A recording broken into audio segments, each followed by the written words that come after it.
Hello.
Good afternoon.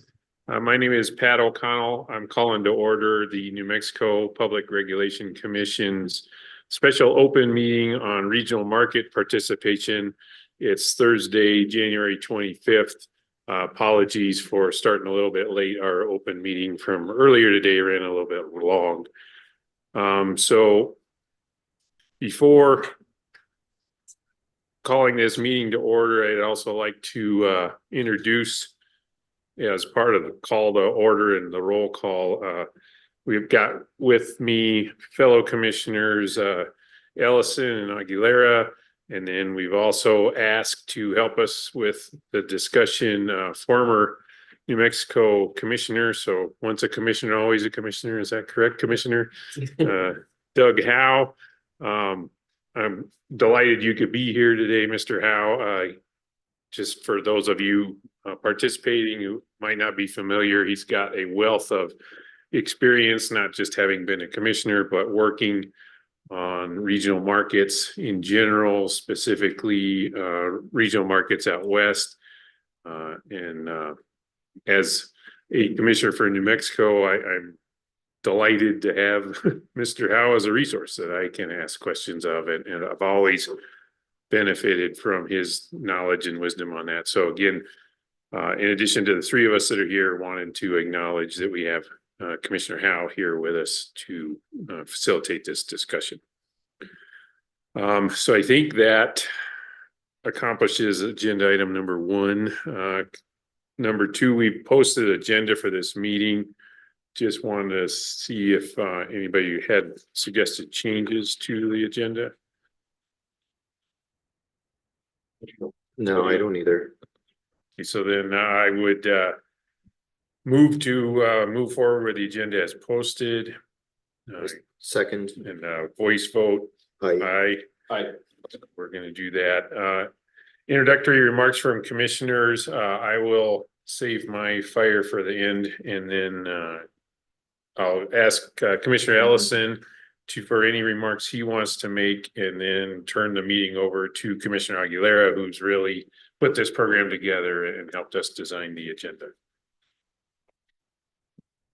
I have no remarks other than I appreciate Commissioner Aguilera's organizing the meeting, and appreciate everyone's participation in it.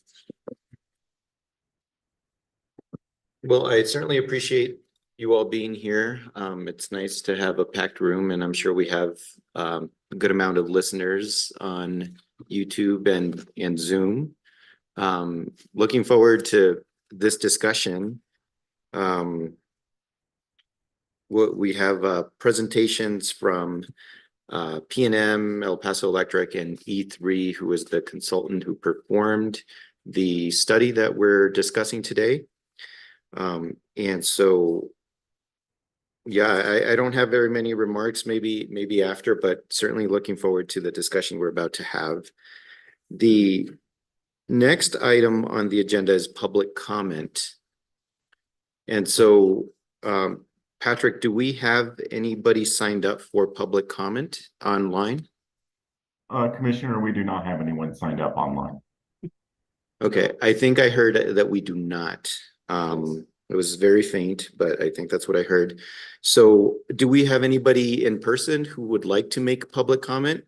So this is not the same as the stakeholder questions that, we have reserved time for throughout the presentation. So it looks like we do not have any public comment today. So I'll invite, do we? Yeah. Oh, we do. We do have one. Okay. Yeah, please come up.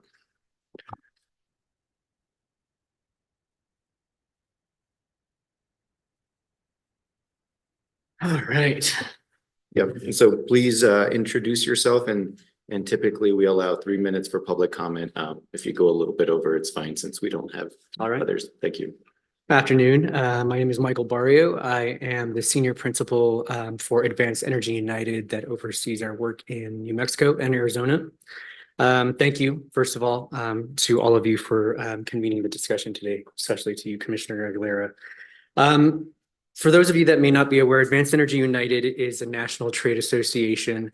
And we have about 120 member companies across the clean energy landscape.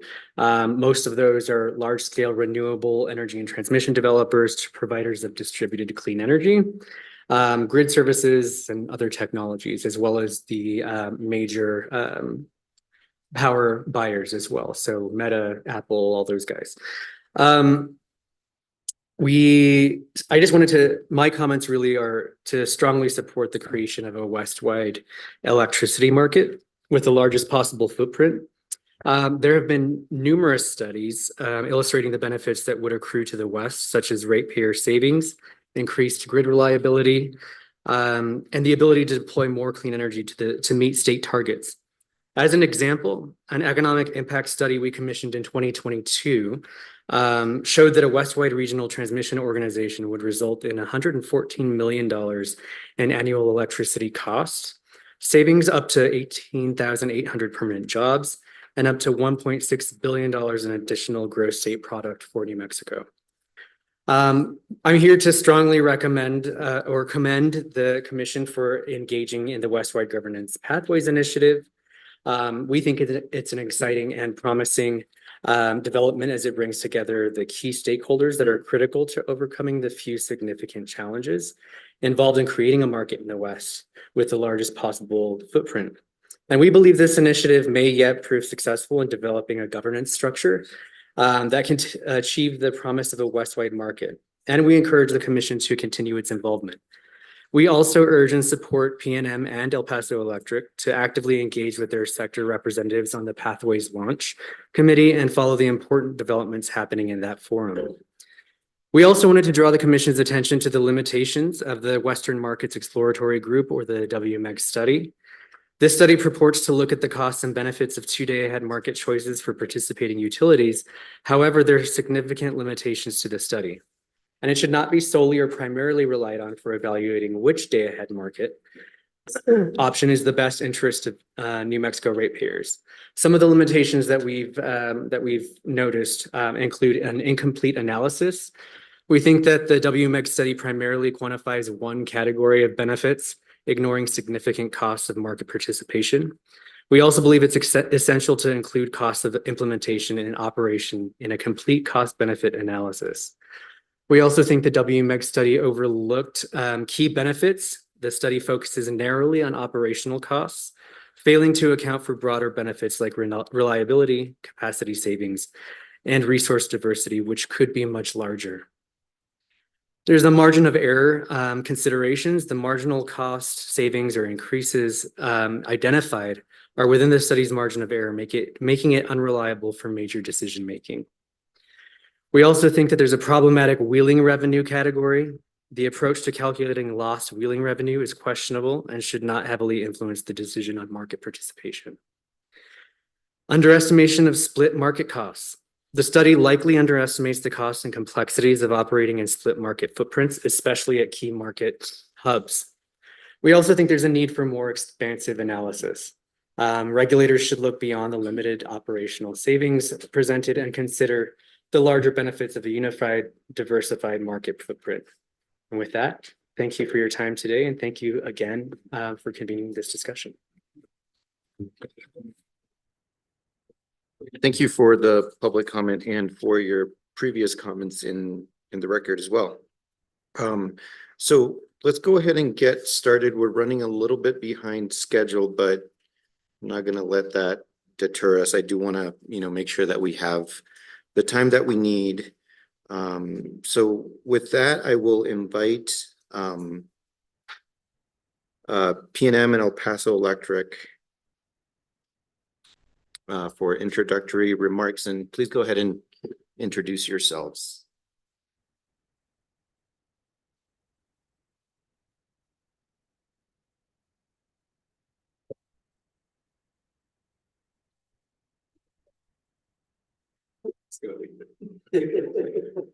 Rather than embarrass myself. Good afternoon. Thank you for having us here today. I am Kelsey Martinez from Public Service Company of New Mexico, and my title is the Director of Regional Markets and Transmission Strategy. I'll turn it over to my patriot here. Good afternoon, everybody. My name is Emmanuel Villalobos. I'm with El Paso Electric. I am Director of Market Development and Resource Strategy.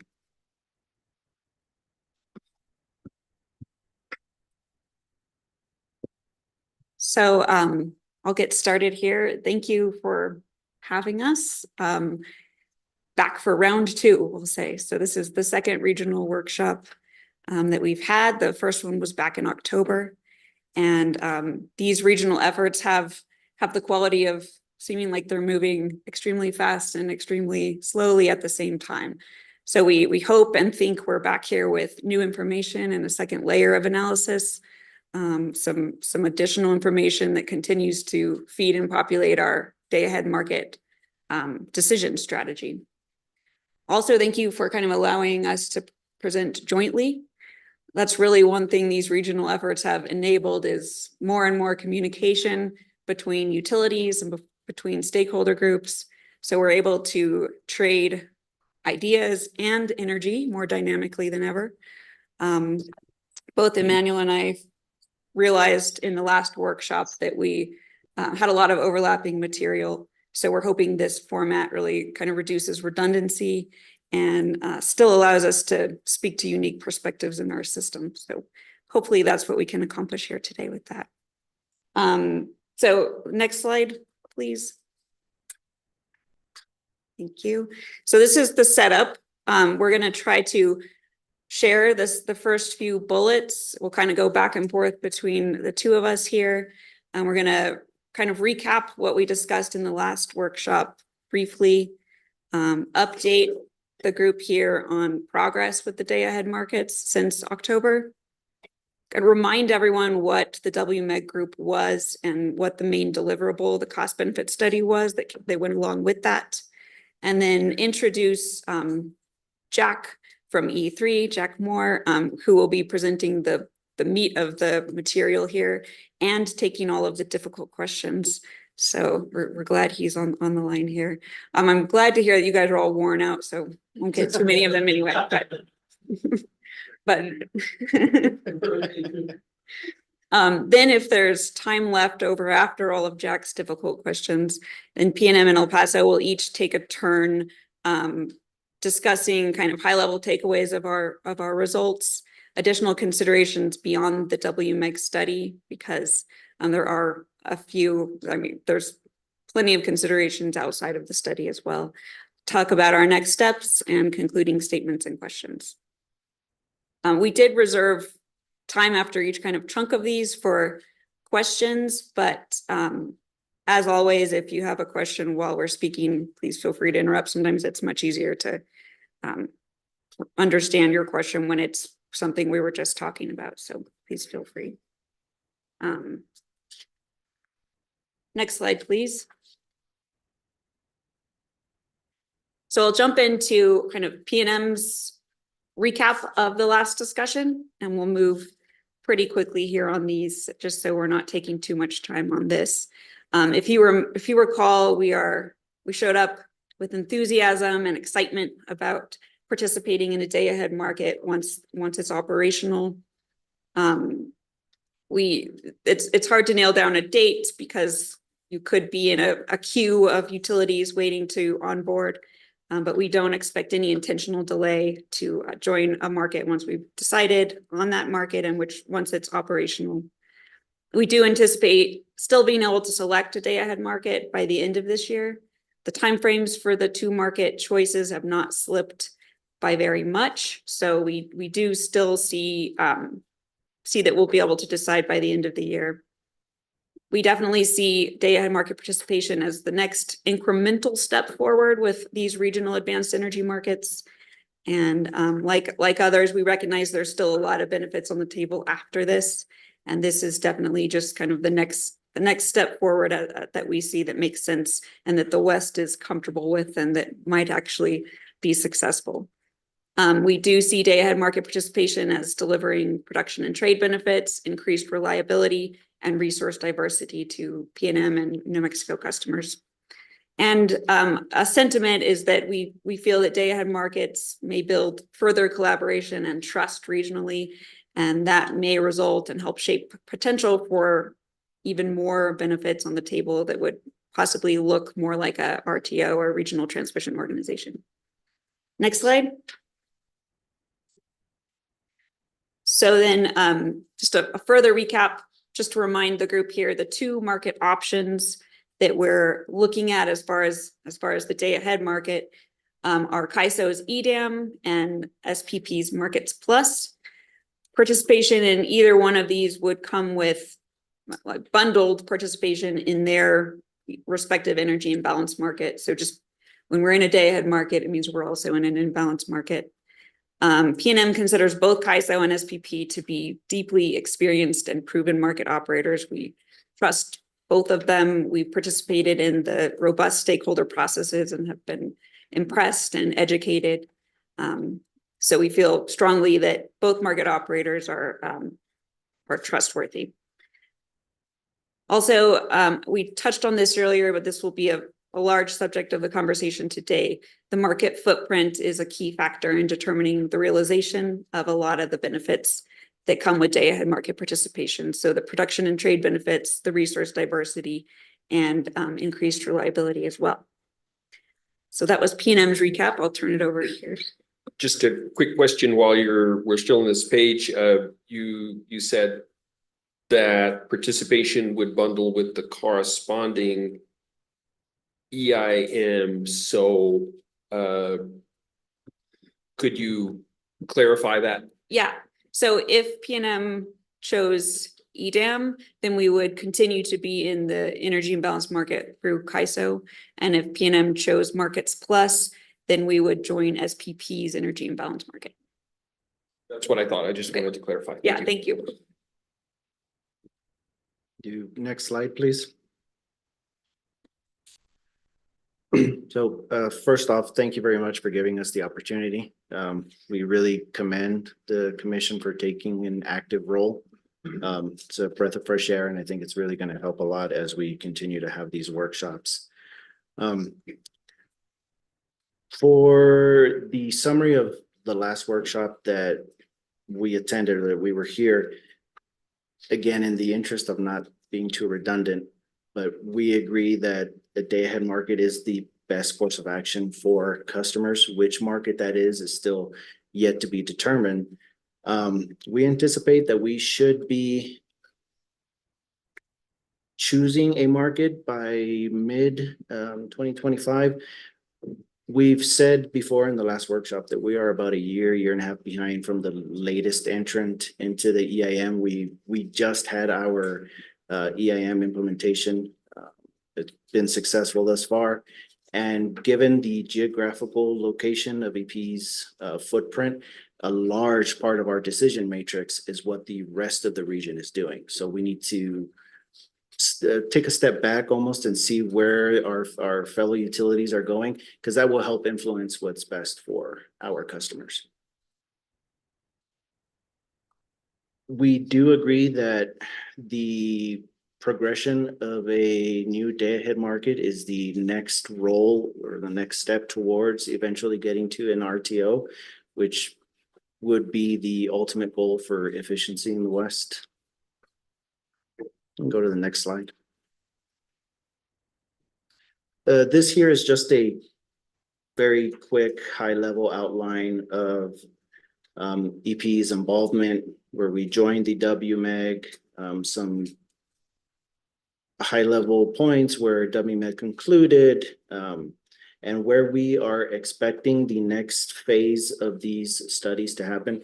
So if you recall from the last workshop, we tried to make it clear that the WMEG cost-benefit study was just the first step towards what needs to be a very in-depth analysis towards making the right decision here.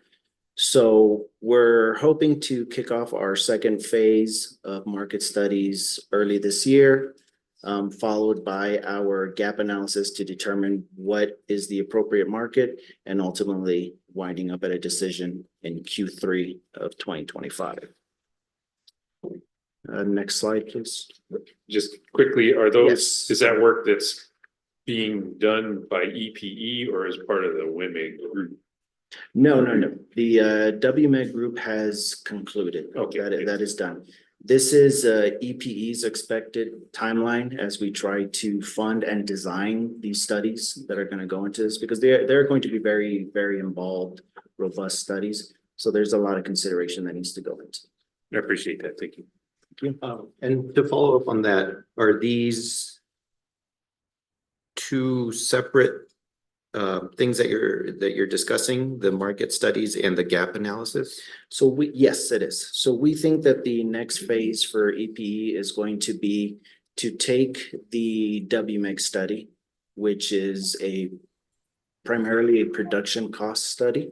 And we need to first layer onto that real world operational constraints, layer on top of that resource adequacy, like for the Western Resource Adequacy Program, and have those types of, so that's what we're looking at phase 2 for these studies. It's like, again, this is just bundling up one on top of the other. Thank you. Me to do this one? Yeah. Okay. All right, so these are market option updates. And you may already be familiar with it, but in case you're not.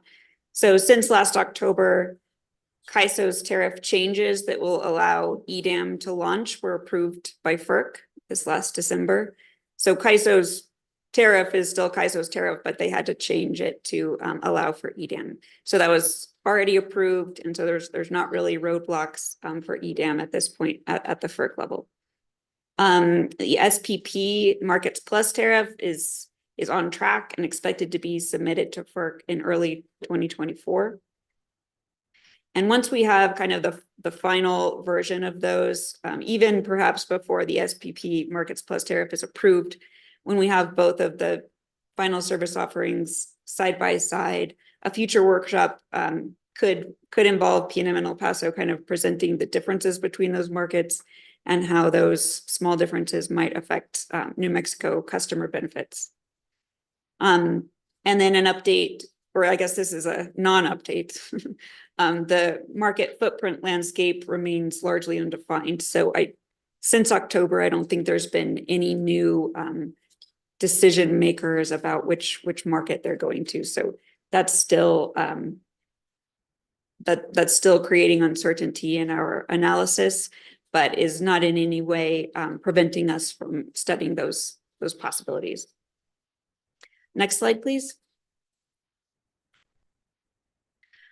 So although I think we talked about this last workshop, but although P&M considers the current CAISO governance structure to be sufficient for day-ahead market participation, we are following closely the Westwide Governance Pathways Initiative for changes, because that could allow wider adoption of the CAISO markets and evolution of those markets in the future.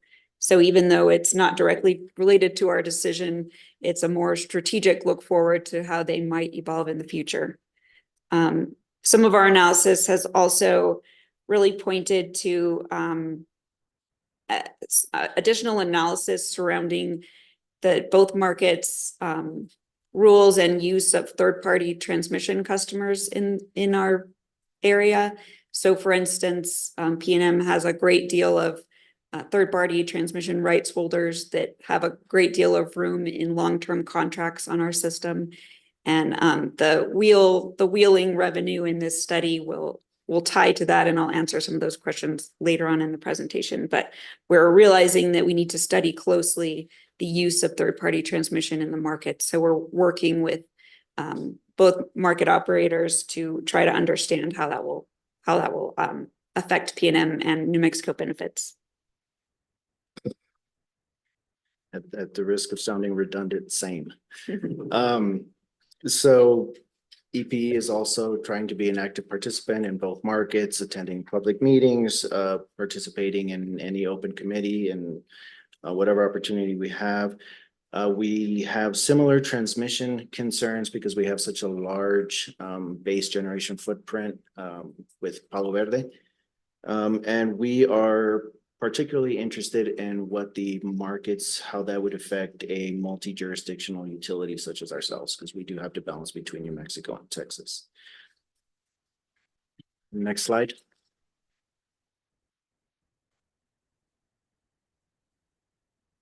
Okay. Okay. This is kind of reintroducing everyone to what WMEG or WMEG was. As Emmanuel mentioned, it has concluded, but this was a group of 26 utilities. 25 of them signed on to participate in this cost benefit study. P&M and El Paso were both part of it. WMEG commissioned E3 to conduct this study, and they collected additional data outside of the WEC base case from each of those 25 entities for use in the study. And then in addition, there was options kind of at the conclusion of the study to partner and pick and choose additional sensitivity runs that made sense, maybe perhaps locally to a few utilities and not the wider group. And P&M and El Paso took advantage of that option and commissioned a sensitivity that modeled El Paso and P&M in EDAM and Arizona utilities in Markets Plus. And that was really looking forward to how that market isolation might affect benefits. And I'll just take the opportunity now to introduce Jack Moore from Energy and Environmental Economics, which is E3. And he's here with us on video, and he'll discuss the CBS study and results. And first, if there were any questions. Yeah, so that's, thank you. That's what I was gonna ask. I mean, I'll have questions, especially with respect to the last point that you mentioned about the sensitivity analysis, but I think probably better for later in the presentation.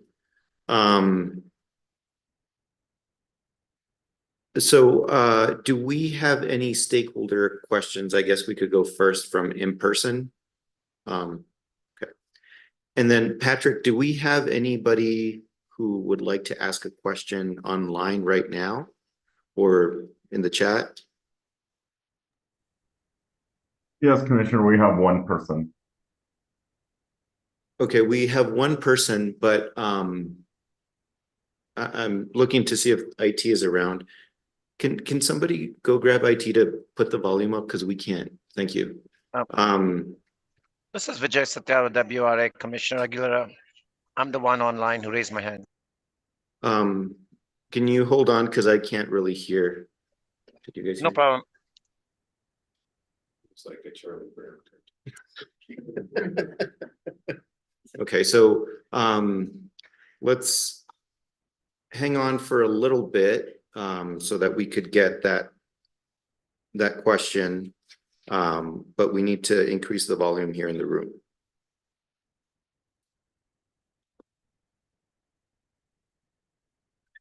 Actually, we might be waiting for a little while. So why don't we maybe just go ahead and Mr. Moore, if you could go ahead and get started, and I'll come back to that question. That way we don't lose too much time. That sounds good. And Chairman Aguilar, can you hear me as well? That's a good or point. is my volume low Right. too? I can Jack, go we extra cannot- loud here if that's helpful, but until you get it adjusted. We but can't let me know what hear your you well preference is. enough, so we're Okay. just gonna have to wait. Sounds great. I'll pause for a minute. Okay.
Okay, Patrick, can we test the audio now? Hi, this is Jack here. Can you hear me Okay. well now? No, we can't hear you well enough yet. Okay.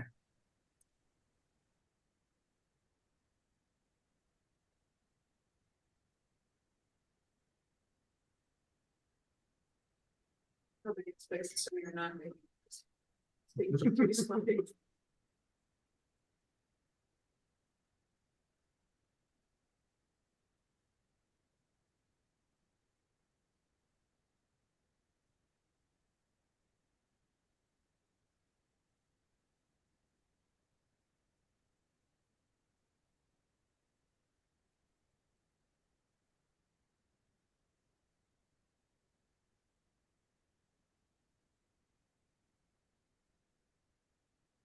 You have to turn your mic on.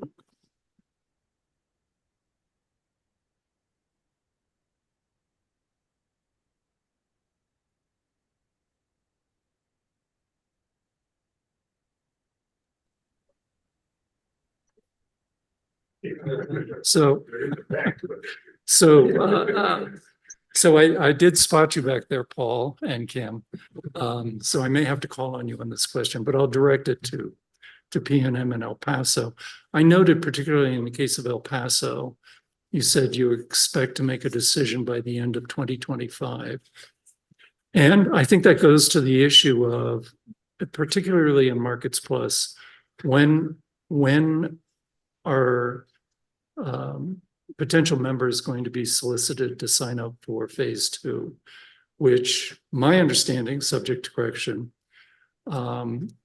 would require a non-refundable commitment.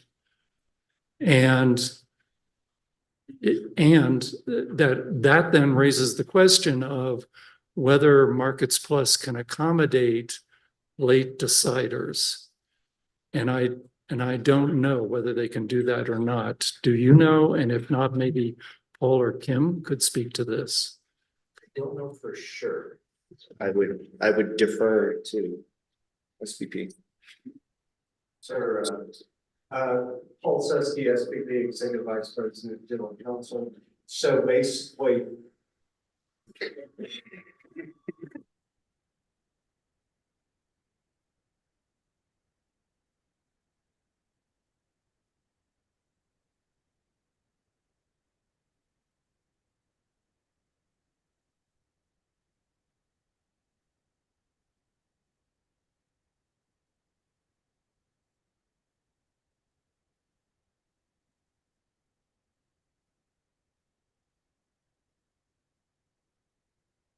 There isn't a drop dead date by which you have to make your decision. You can come along later in the process. yes, and anytime we expand our markets, there's a drop dead date to be in a particular phase, but people can all do it. Okay, that's good to know. Thank you for that question. Do you have any others before I move on to? Okay. And feel free to, ask questions whenever you would like. Jack, can we test the audio now? Sure, Commissioner. Can you hear me better at this point? Yes. Excellent. Okay, great. And just so I know, I have my video on. Do you see me, or should I just cut it off? I just wanted to know if I'm. Okay, great. I'll keep the tie on then in that case. Let's see. I think it's great to get to speak with you all today. And I am sorry that I'm not able to do it in person. It would have been enjoyable to be there with you. I had to be closer to home today for the evening, but really looking forward to talking more about this study and the details of what we found for El Paso and for P&M. We can kick into our first slides. I think if let's see, actually, yeah, is that easy to control on that end, or should I share them from my screen? I'm happy to do either way. Yes, Jack, I can give you access to share it. Is this another slide deck? And what? Yes, I think, well, we had a consolidated one, I think, sent out, but yeah, I can do it through mine. Okay, one moment. Sure.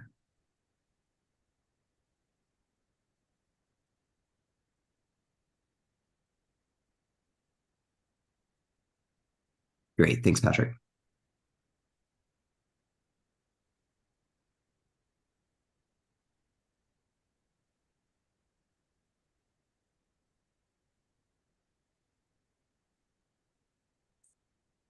Do this through full screen mode.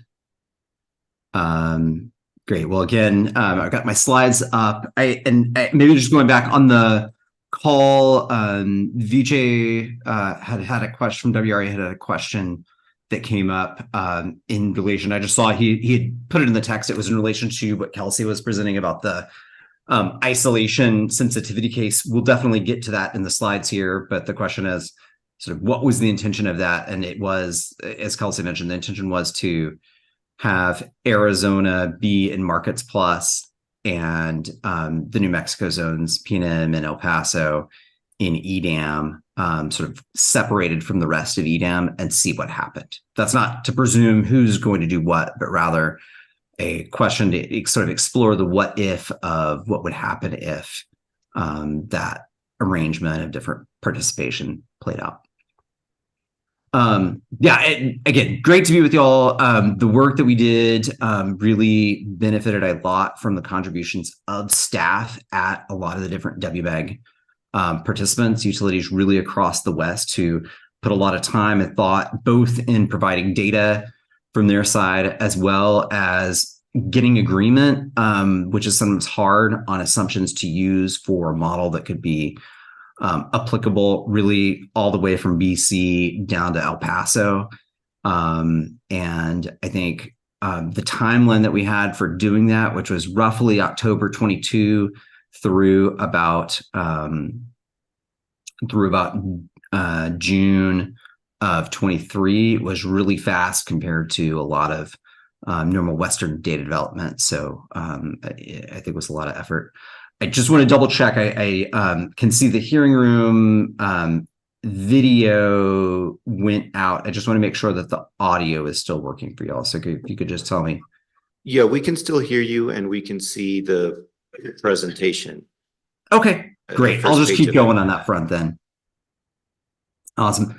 So yeah, and I'd like to add, our team benefited a lot from internal consulting staff beyond just me. They worked a lot in depth to model this work, as well as thought leadership by our senior partners, Arnie Olson and Lakshmi Alagappan. In terms of what we wanted to present to you today, I've got it here. So first, just a quick run through of the key assumptions and some background that's important for seeing what the results are that we'll present. Then we'll present the results that we had for this study at a system-wide level, meaning sort of for the overall Western market footprint. Then jump into the specific results of the key WMEG cases for P&M and El Paso. Show you then after that a variation of that for this alternative market footprint that we looked at these two utilities requests, and then go into any other questions. I'd say we've got about 25 slides, I think, here. I would just add, if you have questions that come up, I can try my best to sort of answer them in stride. I'll try to be brief, but if you'd like more detail on something, please just let me know. Great. Well, kicking this off, I think the first piece to dig into and mention is just a bit of, I think, historical context to put this into. I think many of you may be aware, but really Western regional coordination or Western market development really is not something new, but is maybe something that is recurring over time. The first real wave of it happening in the late 90s, early 2000s, as RTOs developed in other parts of North America. There were multiple attempts, and the Southwest Desert Star was one, Indigo, RTO West, Grid West, other efforts that went a fairly long way in trying to develop Western markets and a full Western RTO.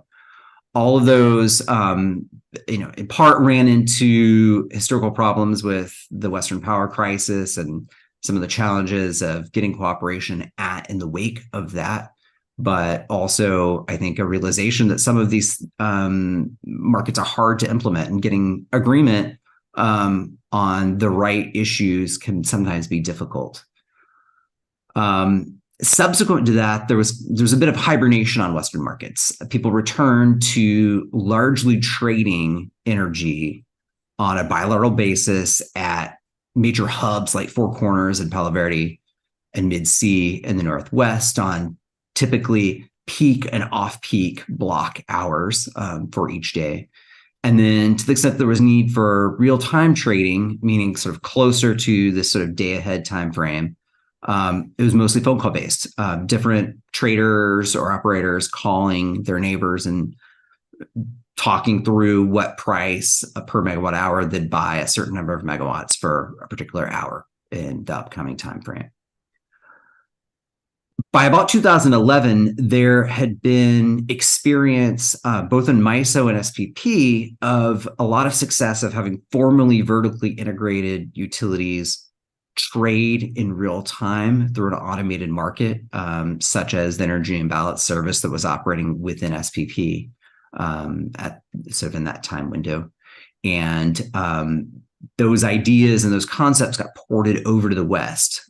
We originally led a study in conjunction with Utilicast, who was also the consulting firm who partnered with us as the prime contractor for the WMEG work, to look at benefits of an EIM in the West in 2011. By 14, there was a live example of this to go ahead with Kellyson and Pacific Corp launching that. And I think since then, we've kind of been on the wave of that expansion, both of the EIM with El Paso this past spring being one of the most recent entrants into the EIM, and benefits sort of accruing for a lot of the West there. As well as around the Front Range in Colorado and part of Wyoming, the Western EIS offered by SPP. And I think kind of overlapping that growth and the success of real-time markets, there's been a renewed interest in further coordination, both with EDM and Markets Plus, as well as other forms of coordination that are not necessarily energy market based, but instead look at other types of benefits that are typically attributed to regional markets, such as diversity in terms of capacity needed to provide resource adequacy to a wider footprint, which the WRAP, or Western Resource Adequacy Program, is looking to explore and do. On the right here, I just wanted to list, there's a lot of different potential benefits of coordinating energy markets and coordinating electric operations with neighbors. Some of these accrue from day-ahead markets solely, whereas others may require other sort of additional forms of coordination. But they are all, I think, on a spectrum of potential benefits that could accrue from this kind of work. And so I think it's valuable, absolutely, to look into it. Jumping more specifically to the WMEG cost benefit study, or CBS, really it was designed to give credible information to each of the members, which was about 25 different entities, about the benefits of joining either market. And there was a real attempt to look at and nail down potential market footprints that would give good information for comparing different options, as well as the features that were known at the time. So this is going back to sort of October 22, which was a point in time when definitely both markets were much further away from submitting to FERC the actual tariff. So there was less firm information about how the markets would look, but we tried to capture what we really thought would be and what the participants thought would be the most relevant details of each market for impacting production costs and potential savings from the markets.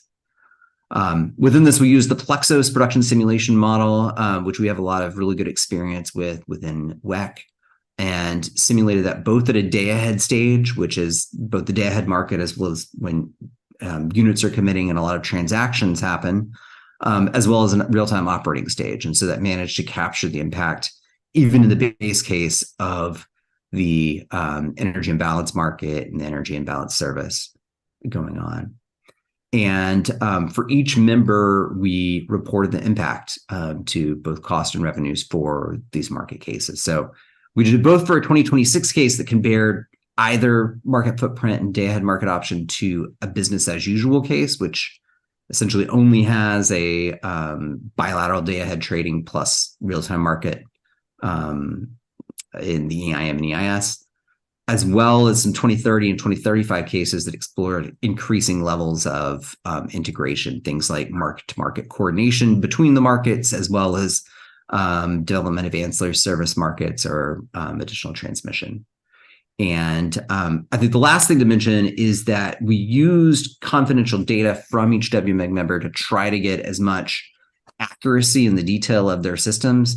These were at times data that they could not share with each other, but they could put it into the database that we had to be able to sort of get a consolidated view of as accurate a reflection of the system as possible. And I can dig into that in a little bit to unpack that. I think one thing that's really important to mention and to keep in mind when looking at results of this case is that we were focused on and intentionally focused on variable production costs and market price and market purchase and sales impacts.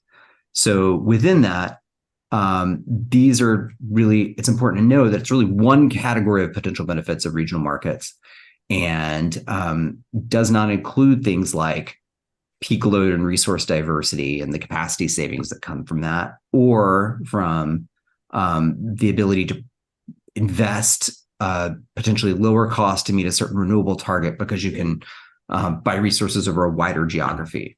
Additionally, potential benefits of coordinating regional transmission planning or investing in regional transmission lines together and allocating costs for that were not included here. This is definitely something that in various other studies over that course of history that I presented a few slides back, we've dug into in depth at E3.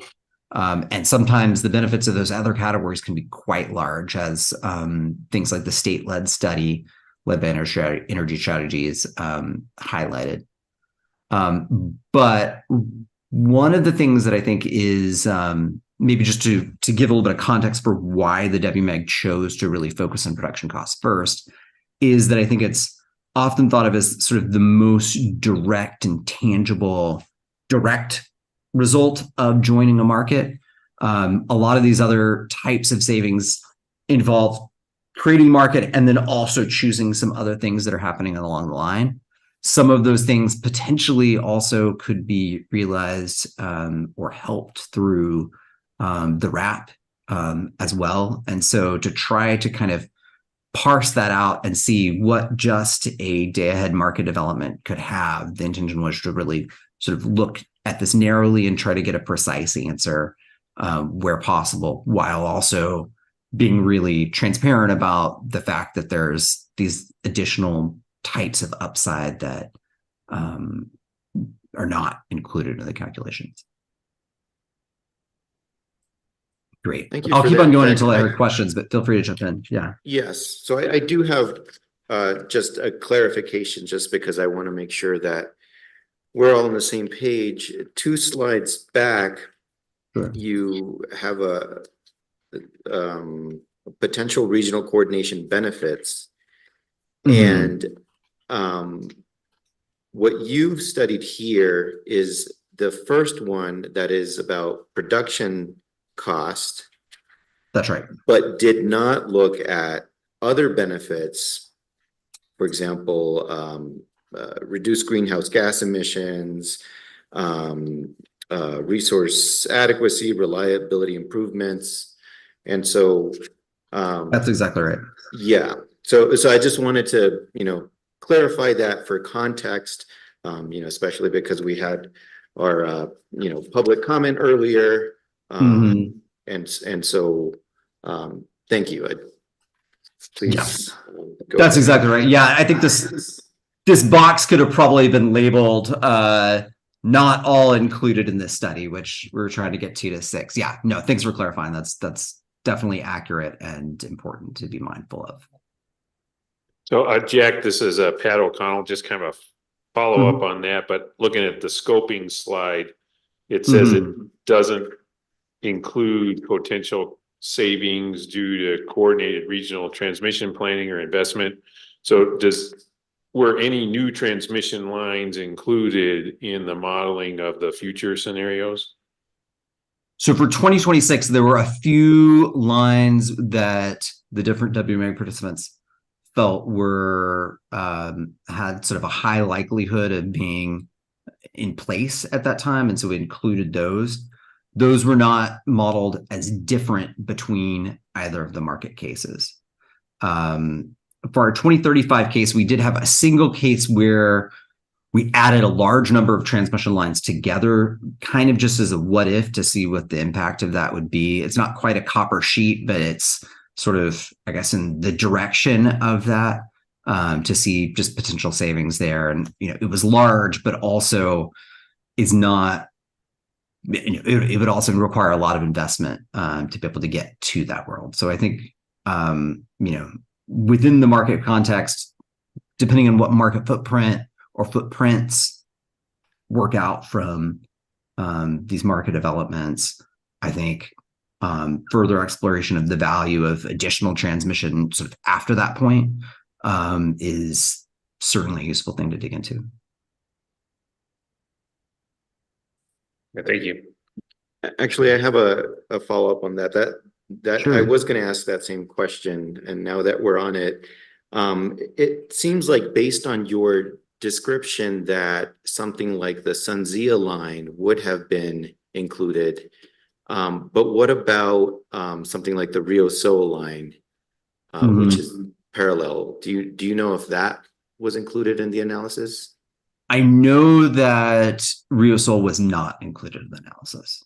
Okay. It was a fairly conservative look here. And I think that, questions sort of on that line, I think may point to, just jumping ahead, I think one of the things that Kelsey may have referenced earlier, which is there could be further analysis that we could do that could build off this model to look at the impact of different infrastructure changes and sort of how that would change market decisions as well. But no, that was not included in this particular case. Okay, thank you. Sure. I think looking at market footprints, this slide, I think, sort of packages everything into one picture overall of the major cases that we did, although there are a few other additional sensitivities run. But I think the thing that's important to be mindful of is that we compare on the left side the current Western market or business as usual case, which really is comprised of 2 different time stages. So you've got the day ahead world in which essentially there's bilateral trading, and we represented this on a zonal basis where there were wheeling charges at the boundaries of each of the BAs that are largely looked here on this map, that were the zones in our model. And transactions that could be happening there. And so there's both wheeling charges as well as a bit of transactional friction on those trades of what in the trading world is called buy-sell spreads, where there needs to be a little bit of an extra margin to be able to make it worthwhile to make the transaction happen, if there's that kind of more manual effort for going out and seeking out the transaction. So that's what happens in the day ahead world. And then the real-time world, going over to one to the right, there we modeled the 2 real-time markets that are active in the West with the current footprints of each. So you've got the Western AIM, which covers the majority of the Western footprint at this point, as well as in the Front Range, the Western EIS with the members largely in Colorado and Wyoming participating in that market. And that day-ahead modeling, that business as usual modeling that's sort of comprised of both the day-ahead and the real-time, we compared against two different market footprints. So one of them was the EDM bookend, which is shown here, which is essentially all the US Western interconnection utilities being in EDM. BC and Alberta were not included, nor was Mexico in Baja. And we compared that against what the WMAG called the main split footprint, which was at the time I guess at sort of what a far look would be of the majority of the West participating in Markets Plus, absent a few entities that were already committed. Clearly, CalISO staying in EDM, as well as PacifiCorp, which is represented here, shown with some of the portions of Oregon and Utah, Idaho, and Wyoming as their territory, as well as, though there wasn't a commitment at the time, expectation that most of Bank in Northern California, as well as LAWP and other California entities, would sort of stick with the California market. So there's a recognition again that this wasn't necessarily how things would go, but this was a valuable market footprint to test and compare. I think one other thing to just say in advance is, because we've got a lot of questions on this, that the EDM bookend, a lot of people ask, well, what would a Markets Plus bookend look like? And in terms of results and in terms of benefits, largely it would look about the same as an EDM bookend. There are a few market features that we model differentially between EDM and Markets Plus, but we really think the footprint was the more impactful determinant of the results that we saw. So largely, if you were curious, what would a Markets Plus footprint bookend look like? It would look a lot like the EDM bookend. It's just, I think most people would think it's unlikely that CalISO would join Markets Plus, barring other major changes. I think just going on model data, there's a lot that we could be said about model data. I'll sort of leave this as something that could be referenced back at time later, but the two things that I wanted to say is we started from a WEC anchor data set, which is data that the WEC and the different members of WEC, utilities that participate in WEC, come together to develop. And we built off that based on feedback from each WMAG member to improve some of the data and to sort of get agreed to assumptions that were updated. I think one thing that applied a lot to generators, what generation to have in the ground, as well as to transmission total transfer capability between the different zones that we had. So sort of how much could be sent from P&M to El Paso, for instance, was a input to the model. One thing that we did not model was transmission contracts. So particularly, this could be impactful for some of the New Mexico wind export contracts, as well as some of the arrangements with how Palo Verde nuclear generation station contracts are represented. There's some balance. I think there were two sort of considerations with this. One is that there's so many different varieties of transmission contract that we thought that would slow down the overall modeling process, as well as the fact that some of these contracts may not be, some of them are more permanent and some of them may be more changing from year to year. And so it was tough to know where to sort of draw the line for that. Jack, can I ask a question right here? Sure. So understand that the transmission contracts were not reflected in the larger model. What about for the sensitivity analysis specific to P&M and EPE? Would their contracts be modeled in that? For the case that we had, and we had a pretty limited time to be able to model that, and it was sort of first cut, I think, at looking at that sensitivity. We did reflect some of the contracting to allow Palo Verde nuclear generation to be sort of accessible to P&M and EP for their shares of Palo. We did not dig into that wind, that sort of wind export contracts, which are still at times kind of a moving piece. I think that's one area where sort of further exploration could be beneficial in sort of refining these cases, or at least testing sensitivities to some of the assumptions when we make there. Yes, I agree with that. Could make a big difference. Yeah, Thank you. Definitely. I mean, it's amazing the size of that wind relative to, you know, nearly all the load in New Mexico, practically. Yeah. Great. I think going to our next slide. Yeah, these are just the key features of the market that we modeled differentially from the different markets. I think the one that really, of these, the one that was impactful to the results, so I wanted to highlight, was the fast start pricing, which we did not reflect in EDAM per their tariff, and we did reflect in Markets Plus based on what they were indicating they would do at the time. Largely, if you're less familiar with it, fast start pricing is an adjustment, an ex post adjustment that SPP already applies within their Eastern Interconnection territory, and a number of other RTOs do as well, to if there is an hour in which a generator that is fast start, so this would typically be like a CT that comes online that has a start cost but can come online usually in less than an hour. If the market chooses to commit that unit,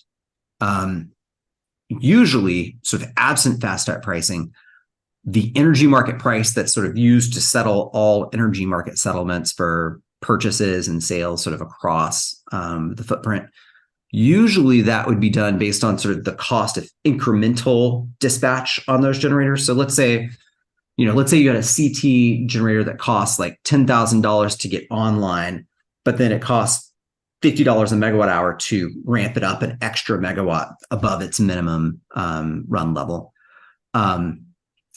If an optimization of the market shows that it's actually best to bring that unit online, really only that $50 a megawatt hour would be the thing that would be factoring into the energy market price that's applied to everybody. Fast start pricing instead takes the $10,000 startup cost, sort of amortizes it among the sort of across the capacity of the unit. So let's say if it's a if it's a 100 megawatt unit, then that's an extra 100, 10,000 divided by 100, so it's an extra $100. So in that sense, it sort of converts it to being 100 plus 50 is the incremental cost of dispatching that unit in that hour. And that may raise energy prices for that hour to reflect that the additional flexibility that fast start unit provided had value to the system, and sort of propagates that price out to other purchases and sales across the market. Realize that might be a little bit of too much of a detail in that, but I think it's nice to be able to make clear. It looks like there's a hand up in the other audio participants. I don't know if you'll want to take that at the end or pause now for that. How about we take it at the end? Okay. Yeah. Sure. That sounds good. I'll try to make sure to come back there. So I think at a high level, the system-wide modeling results that we had of the study, and some of you may have seen this, but we can dig into it more if you're interested. The thing that we saw sort of first is if we look at the EDM bookend, so pretty much all the West joining a single day ahead market, what we saw was about $60 million in cost reduction compared to the business as usual case. That on sort of a WEC-wide basis is about a little over a 0.5 percentage point in cost savings compared to the roughly $10 billion total production cost we had in the business as usual case. But it's really important to highlight that was pretty varying in terms of the impact to individual entities. across the different 25 WMEG members, which include El Paso and P&M. Each one of these blue bars represents either a cost savings that they saw compared to the business as usual case in the CDM bookend, or an increase in their cost compared to the business as usual case. So the majority of them had cost savings. Some of them had cost increases. If you net it all up, it is $20 million of cost increase net for them. That was balanced against about $80 million of cost savings versus the BAU for non-WMEG entities. The biggest of those are the California-based loads and generation, which had a big portion of the savings driven from both reduced curtailment compared to the business as usual case on the solar generation, as well as reduced dispatch of internal gas generation, so local gas generation, instead sort of imports from the rest of the market from other generators and sort of non-California and basically from WMEG territories.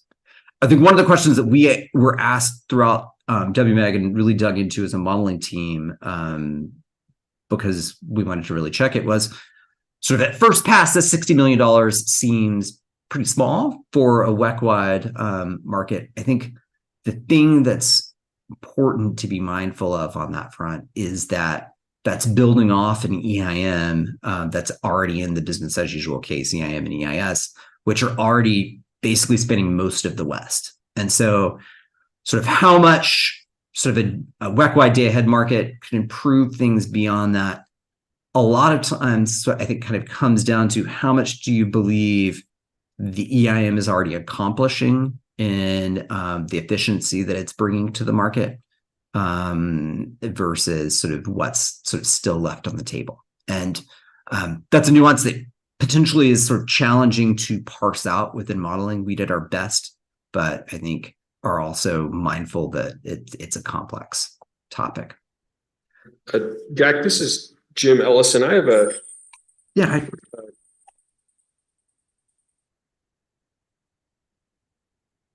Sorry, Commissioner Ellison, you cut out just for a second there. If you don't mind repeating your question. Sure, we just had some feedback in the room here. Sure.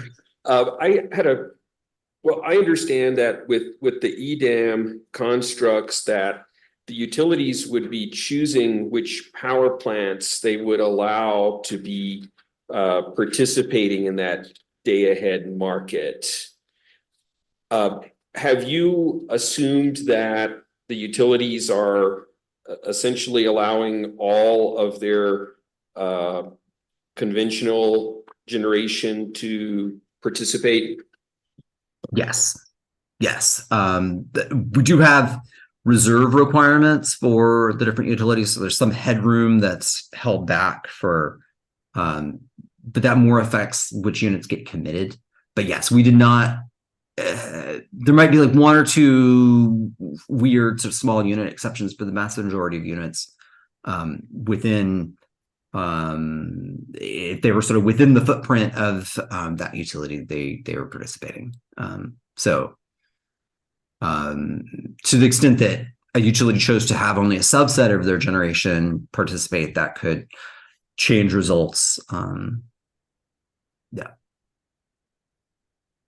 Thank you. And that my initial impression was as well is that this number compared to what the EIM is actually is actually doing seems small. Yeah, that was exactly my take when we saw the first output from the model as well. And I think again, I think a lot of it is based on sort of what you compare it to in the business as usual case. And since that business as usual case already has the EIM in it, it cuts down on sort of the incremental effect that's displayed here.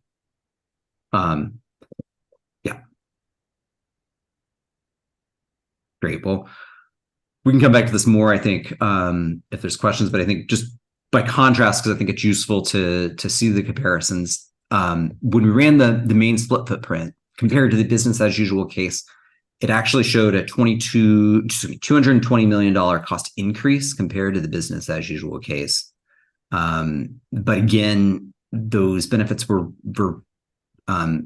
widely varying across entities. So as you can see again on the left, each of these sort of here, probably salmon colored bars represent either cost savings or cost increases among WMEG members. So they range from sort of small cost savings to large cost savings and small to large cost increases.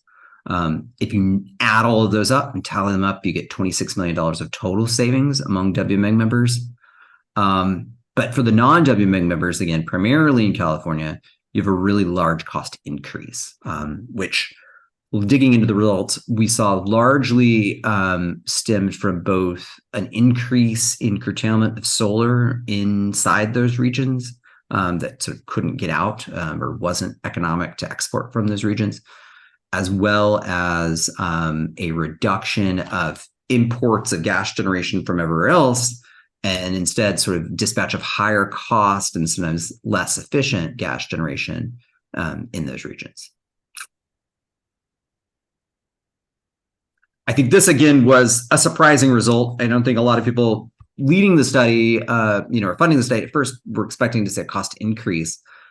And so we spent a lot of time digging into the drivers of this and making sure that it was accurate from the perspective of sort of what was intended to be modeled. We confirmed that. I think, again, the important factor, I think, on that is that the main split footprint is compared to a business as usual case. And the business as usual case, the real-time markets, primarily with EIM, span the vast majority of Western load. And the EIS sort of covers the Front Range. Whereas in the main split case, there is the addition of an additional time step of organized markets with less friction in the day-ahead market. But there's also a breakup or a different division and boundary line for the real-time market. And that division entailed a cost that we were seeing sort of in comparison for this market. I think just looking through the rest of...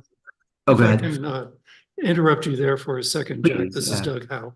I have a couple questions for you on this slide. Mm-hmm. I just want to get clarification on a couple things. Sure. And get your to either confirm I understand it correctly or to correct me. When we say that among WMEG members, there's a 20 million net cost increase overall. That means the production costs that you've identified increased. But for some of those utilities, let's say a P&M or an El Paso, if they were experiencing production cost increases, that could be due to the fact that they are exporting generation and getting revenue for that, which they wouldn't otherwise get, and which offsets the cost increases to their own consumers. So that may not be a bad thing for consumers. It could actually be a good thing, depending upon the circumstances. Do I have that right? So, Doug, you bring up a really important point in this that I should clarify. These savings that we are showing are not purely the production cost alone, but rather production and transaction costs. So what that means is that if an entity dispatches more generation than their load needs and makes a sale to a neighboring jurisdiction, they're getting market revenue from that. And it happens to be that because of changes of how price happens, as well as how dispatch patterns happen, entities with, let's say, cost increases, they are either having to buy energy from the outside at higher prices or dispatch more of their generation instead of what they're buying from the outside. Or they may actually, some of them are actually losing export opportunities or having export opportunities that are at lower market prices. And so their net revenue that they get back is actually less in that case than than they had in the business as usual case, for instance. So that's a really important distinction. I think that distinction is a really important one. And it is something that we did treat in this sort of savings versus BAU that we're looking at here. So I take it that this study by design only looked at production costs plus related costs, to your point, but it does not look at least savings to consumers on an individual utility basis. Would that be correct? We tried our best to get to savings to consumers on an individual utility basis, which I think we can show for El Paso and P&M are both sort of one of the blocks here. We needed to be anonymized for some of the other utilities, but we can get into the details of sort of how that breaks out. And I can dig into that for you for New Mexico and El Paso consumers. Okay, good. Okay, fair enough. And I just wanted to also be clear that these increases or decreases are on top of the savings already experienced in the EIM. That is exactly right. That's exactly right. And that is one of the reasons why, or that's one of the drivers why a lot of people have cost increases, is because it's there is, for the ones who are in EIM in this case, there is an EIM that they're participating in, but it's a different EIM with a different market footprint in this case. Okay, fair enough. Yeah. Thanks. Yeah. And I have just another question. So the approach that you took, perhaps had to take, was sort of this zonal analysis as opposed to it being nodal. How do you think that would change the results that you've identified here? Yeah, this was definitely an important conversation that we had a lot early in the project with the WMA members about sort of how to go with this.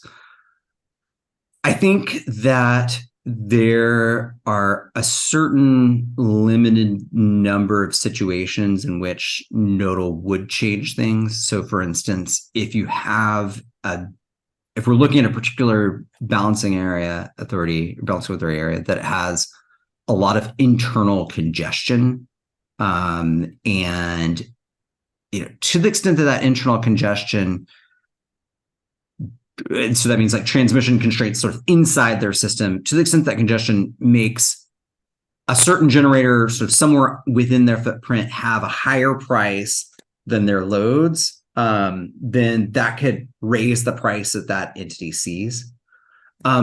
For, I think, the most part, there's two things that I think lead the zonal model that we have here to really reflect, I think, the key features of what a nodal model would as well, while sort of trimming back some of the noise that I think a nodal model would introduce to this that is hard to validate and get accuracy on. And I think that the two key features are, one, that a lot of utilities in the West are built with quite a bit of transmission to sort of connect the loads and generation within their footprint. So there's not often sort of extremely significant internal generation.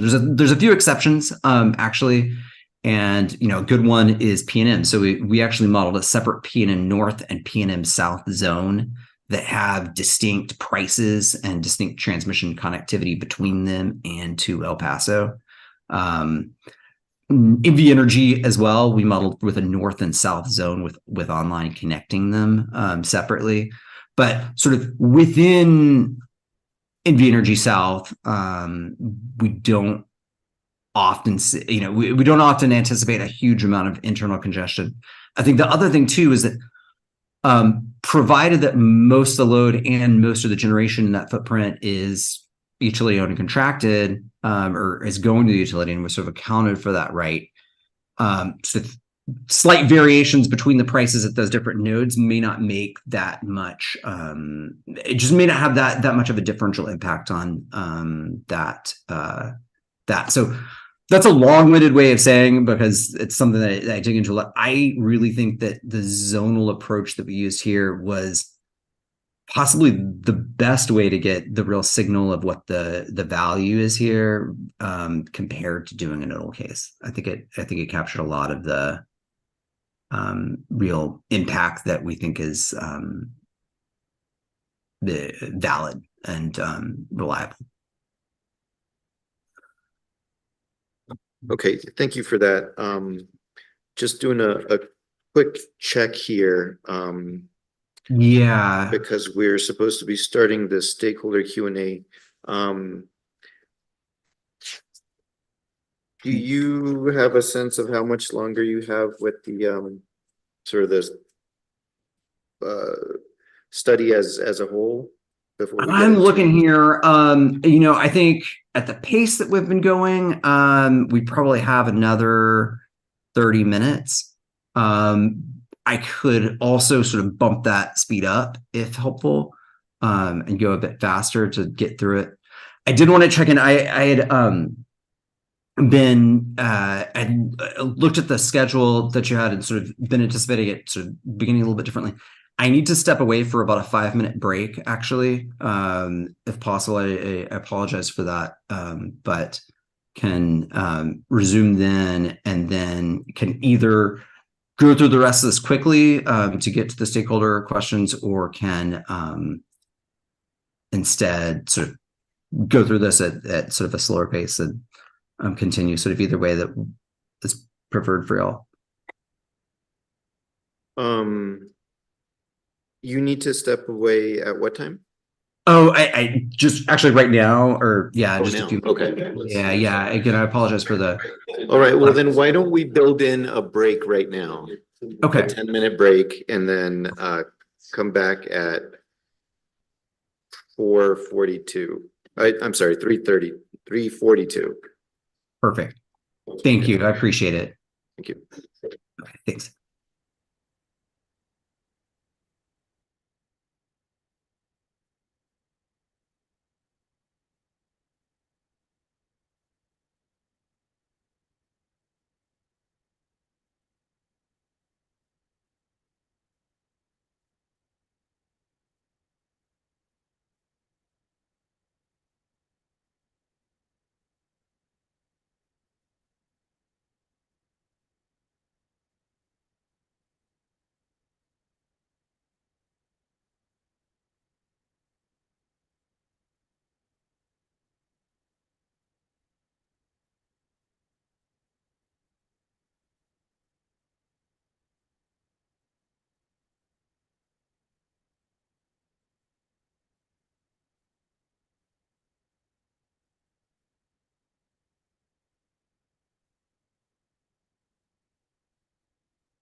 Hi, all. Please let me know when you're ready to get going again. Okay, thank you, Jack. We'll go ahead and get started in a few seconds. Okay, great. Thanks.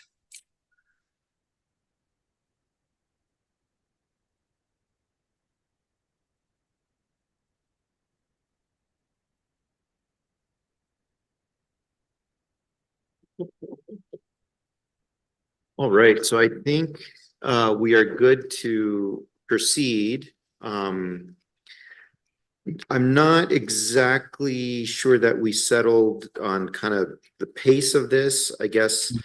You know, I read the report and I have a pretty good sense of the assumptions and, you know, just from previous conversations, also limitations that were directed, you know, for the consultant to consider.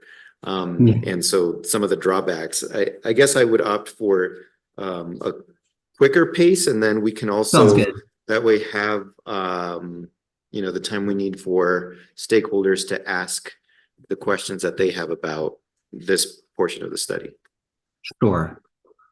That sounds great. Well, we'll kick into that. And yeah, again, if I sort of over adjust, just let me know and can slow back down a little bit. I think that we were going to sort of wrap to talking about the main split footprint results and sort of how it varied a lot by each entity. I think it'll be useful to sort of see the P&M and talk through the P&M and El Paso specific results to sort of see how each one of these bars was calculated. I think one of the things, though, that we did notice at a system-wide level, which is probably fairly straightforward to a lot of folks, but I think it was important to note that they really highlighted that having transmission that connects different portions of the market participating regions is really important. So, for instance, we saw a lot of congestion going from the northwest to the southwest on transmission lines going from Bonneville to Idaho or Bonneville to Nevada.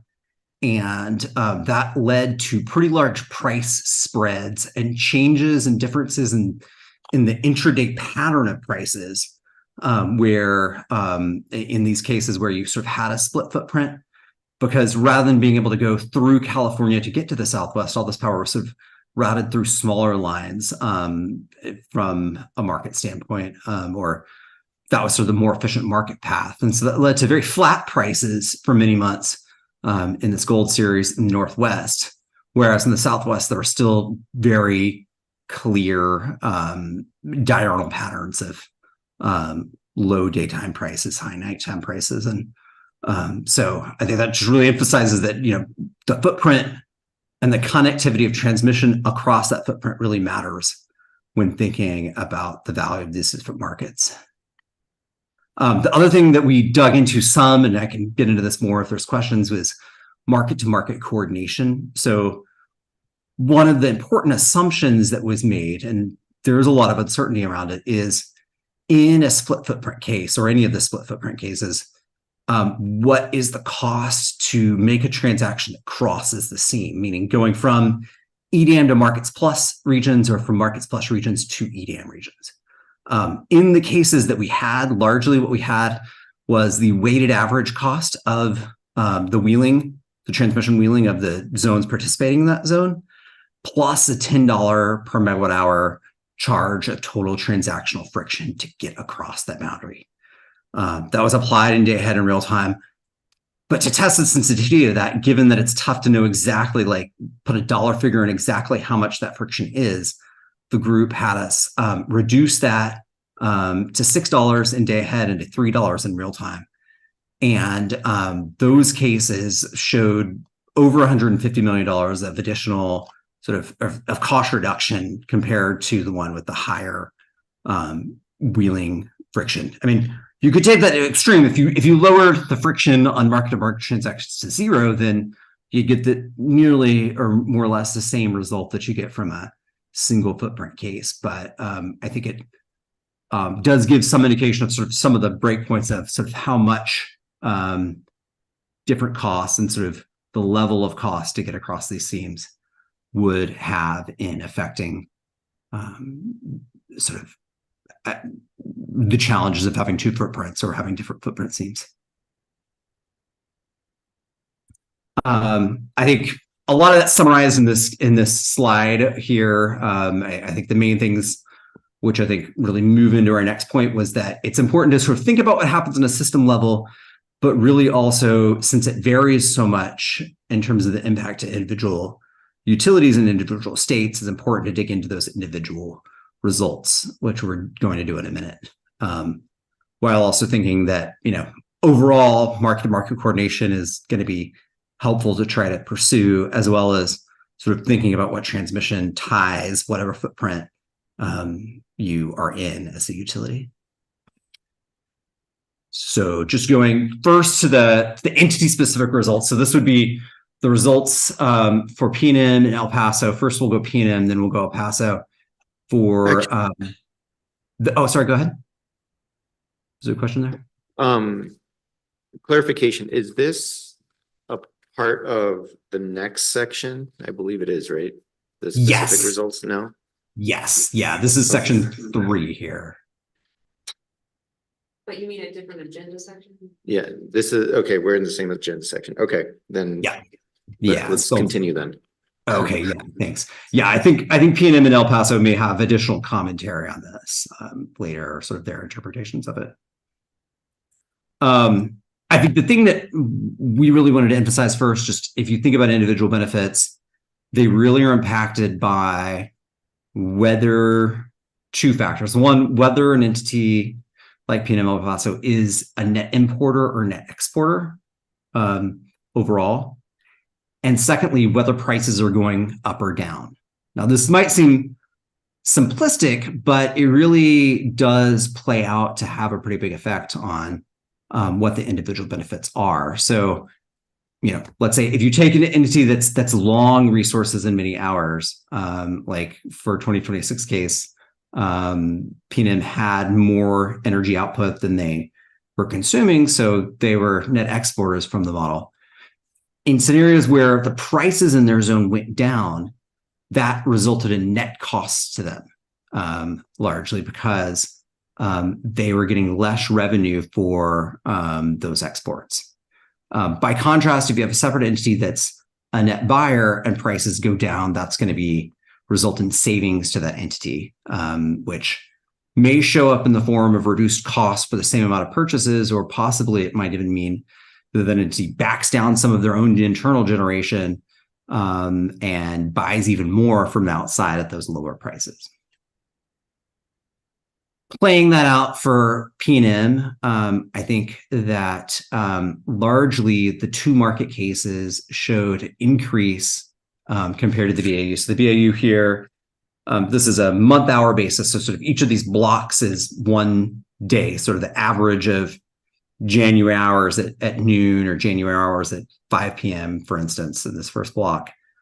And largely what this shows is that both the EDM bookend and the main split had resulted in pretty similar prices on average for P&M's zone. But those prices tended to be shifted up a bit compared to the BAU case. A lot of that is driven by the fact that the market cases remove wheeling charges on exiting the P&M zone. So that leads to this sort of increase in price and increase in value for those export transactions. As well, there's potentially a small reduction in curtailment as well on the P&M system. But sort of compared to the two markets, so where they were, the different footprints did not have a big difference in terms of price for P&M. In terms of dispatch, similarly, I think both of these cases had higher, ended up with actually a slightly lower total gas dispatch for P&M, but the pattern was a little bit different at different times, as well as solar output was a little bit higher, which means a little bit less curtailment was happening in these cases, in either the EDM case or the main split case compared to the BAU. In terms of overall results, I think this is really sort of terms of like what the answer is, I think largely what we show is 3 columns here. So different components of how we calculate out what we call the net cost, meaning largely what that is a combination of a few sort of at a high level, the generation production cost, which is the second line item here, plus the cost of transactions. So we basically valued all load sort of as though the load is buying at market prices, and valued all generation output as though that generation was being sold at market prices. And so you have sort of a net cost of those net purchases versus sales. That's an additional component of savings or net revenue to each entity under each scenario. And so we tally those components up, which would normally be sometimes in modeling space, what people sometimes call the adjusted production cost. In addition, particularly in the business as usual case, because there was a seam or a charge for exiting the P&M BA in this case, there was a wheeling charge that was applied in the business as usual case. Now we'll get back to that in a minute. But that was included, as well as congestion, which is largely related to price spreads on the different lines or links that connect P&M to neighboring jurisdictions. And so those price spreads create value, and we split that out between P&M and the other entities on the other sides of those. So you total all that up, and that resulted in net cost of P&M in the business as usual case of $15 million, basically of sort of negative cost, because the revenue sort of more than displaces the cost of generation there. And then you can compare that to what happens in the EDM booking case, the main split footprint case. A lot of the results that showed, so there's about a $50 million change in that if we just look at it at that level, but a lot of the result there is really driven by the fact that the wheeling revenue is dropping from a very high number, $63 million in the business as usual case, to a very low number in the 2 market cases, when we basically are not charging wheeling on the export from those zones. In talking with P&M, just back up, the decision within modeling to charge a wheeling charge on exports from in the business as usual case is driven by a motivation to reflect sort of the friction that goes on in transacting in today's market. But what wasn't reflected in this is some of the more complex or long-term transmission contracts that P&M has, particularly with wind generators that export to other BAs.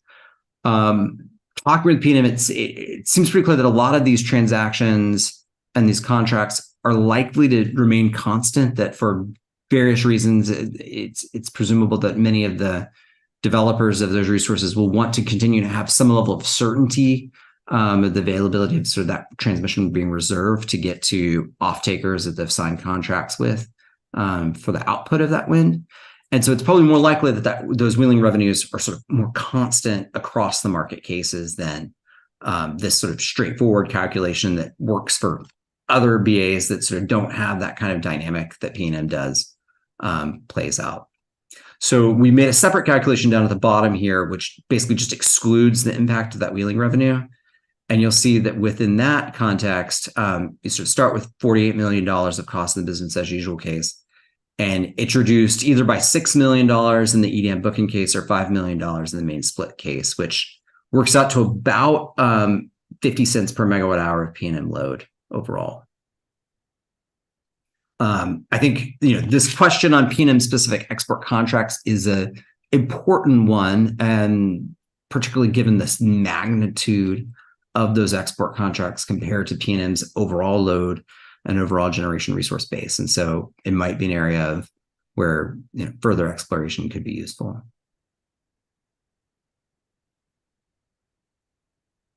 I'm about to switch over and sort of do a similar Jack, if I can dive for El ask you a Paso. couple questions. Please, First on yeah. this. This is Doug Howe again. I just want to be clear on this chart here. Generation cost and load cost. Is that all generation and all load inside the P&M BA? Or is it just generation owned and contracted by P&M and P&M's load? Because the two are not the same. Yeah, thank you, Doug. That is intended to be P&M's load that we're evaluating the load cost for. So it'd be the market price times the megawatt hours that we have for P&M's load. And the generation costs is we multiplied it based on generation that's owned or contracted to P&M.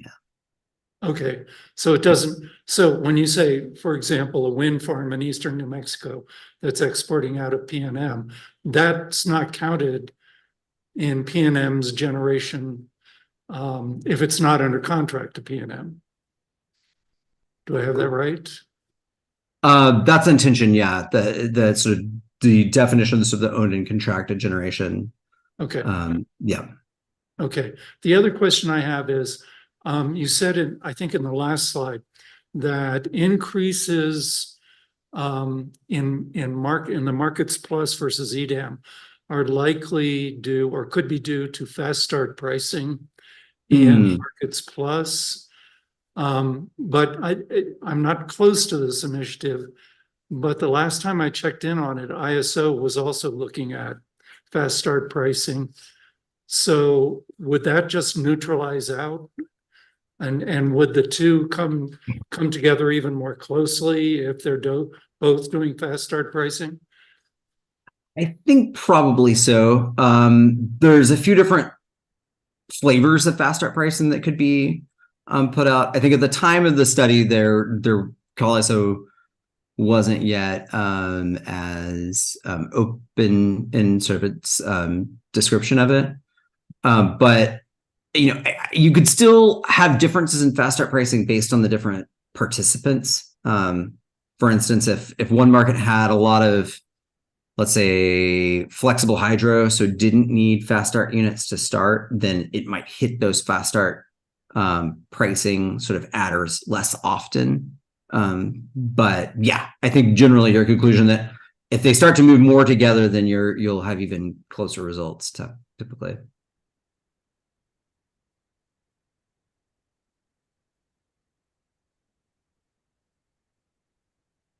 Yeah.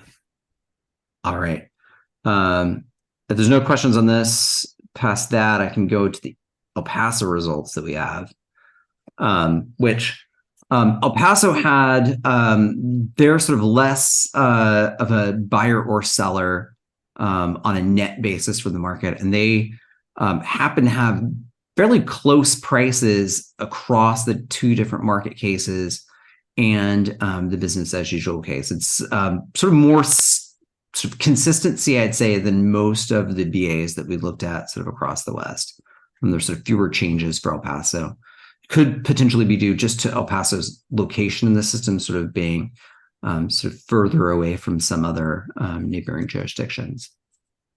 But still, it's sort of patterns that you'd expect to see, low midday prices in the spring, high evening prices. I think one additional point to just make on this is that these results reflect 1 and 2 weather conditions. And so, it's quite possible that if we had modeled sort of extreme summer scenarios, you'd get significantly higher prices in the summer, particularly if, there's a little bit of tightness of units being out or something. And that at times can provide even more value to a market if it sort of lets the system deal with sort of those uncertainties more smoothly. But this is sort of during an average year, what would things look like? I think El Paso, largely, they end up in the 2 market cases increasing gas dispatch a fair bit, about 40% compared to the business as usual case. That said, the business as usual case had a fairly low amount of gas dispatch to begin with. And so this is one of the things we've talked about with the El Paso team is that it's probable, just looking at sort of dispatch charts, it's probable that some of the days the model would be sort of turning off most of El Paso's gas dispatch entirely and importing from the outside, which I think for operating reasons, there probably is some sort of voltage support and other considerations that might make El Paso's operators want to have at least a little bit of dispatchable generation inside or very close to the city of El Paso that would be online. And so that might be sort of one of the reasons for these sort of very low levels of gas dispatch and sort of an increase in the market case. If you boosted the business as usual gas dispatch, it might be more even actually with what the market cases has in terms of the overall dispatch for El Paso. Overall, El Paso had a little bit of a reduction, although it's small, in curtailment, solar curtailment in the main split case. A little bit of increase in curtailment in the EDAM booking case, largely because sort of solar curtailment is being sort of spread out across the rest of the West. And so some of that gets to El Paso in that world. The results that we see for El Paso actually, for El Paso, it was a bit different than some of the other entities. They had a small increase, about 10% compared to the business as usual case in the two market cases. It's still fairly small compared to the overall, cost of, and size of El Paso's load. Largely what we saw that being driven by in the two market cases was in part a reduction in wheeling and congestion revenue to El Paso, particularly in the ENAM booking case, that went down. So that increased cost for them, increased net cost for them because there's less revenue coming in that way.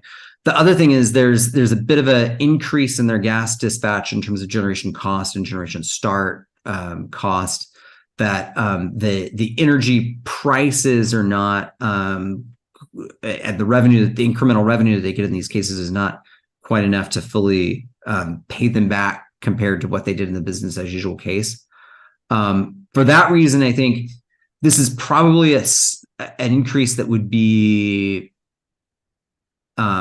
able to be mitigated likely by El Paso's trading group in terms of the bid prices that they chose to put into the market. Likely if they put in higher bids or sort of factored in more of that generation cost into the bids they had, it'd be sort of less likely to see an increase in cost in this particular type of scenario. But I would largely sort of treat the El Paso results as fairly neutral with respect to these two scenarios. Again, that it's important to emphasize that's again still just recognizing the impact of energy market transactions. And again, energy market transactions compared to the business as usual case that includes the EIM, and El Paso participating in the EIM. And so that's sort of where those are a lot of sort of limiting comments to have. Sorry, this slide sort of summarizes some of those considerations that I just mentioned about why the cost likely increases for El Paso and things that could be tested if desired to dig in and maybe refine some of the El Paso results. I'm going to go just real short because I think it sort of adds to the overall picture, this alternative market footprint case. We called it alternative proposal number 6 in the WMEG sort of overall internal language, but so you might hear it referred internally with WMEG folks as App 6. But really what this looked at is a case where New Mexico chooses to go EDM and the majority of entities in Arizona and Nevada go with Markets Plus. In this scenario, because there's not really good connectivity directly from sort of EDM-owned transmission directly from New Mexico up to Pacificor or sort of over to California, or, if you assume that there's not direct connectivity, this sort of models really what would a New Mexico island look like overall, and what would the results be in terms of the dispatch for P&M and El Paso, as well as the market transaction revenue and cost. Largely, the biggest effect in overall is that this leads to a pretty large reduction in market prices in the P&M zone, which also sort of at the boundary of P&M where El Paso can pay for it. This is the same month-hour chart that we have here, but you can see the BAU and the main split cases in blue and orange, which we looked at before, but then compare that to the green cases where you see this pretty sizable reduction in market prices on average for P&M that sort of is a reduction in the revenue that P&M gets for any resources or any sales off system that's sent out. Now, one thing that's a caveat that I think is something that could be considered later is, that it's possible that these price impacts would be less pronounced if we had sort of a detailed modeling of wind export contracts that sort of moved that wind over to California or to Arizona where the off-takers are, since that was less active in that particular scenario. That this is sort of looking at anything that comes out of P&M as sort of hitting that sort of seams cost to sort of leave Markets Plus and leave EDAM, get into Markets Plus, and then get back into EDAM if it's going to California. And so that's pretty costly. It sort of suppresses the prices at where those resources sit.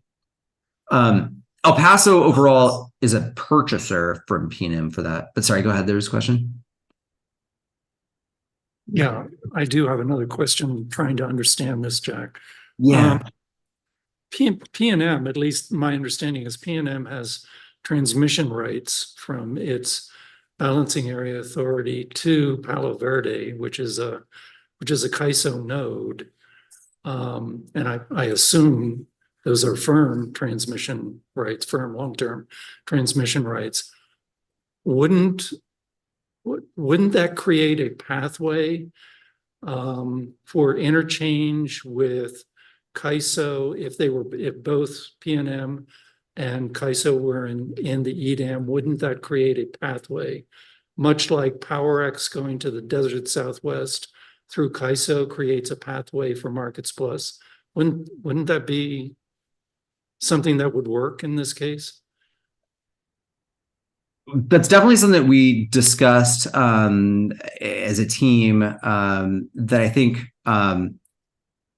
my understanding is it gets into the details of the nature of the transmission contracts and sort of how it can be utilized, and also sort of what the ties at Palo Verde are like, whether you kind of have to pass through another market or another BA to get to CAISO sort of over sort of even just at that substation itself.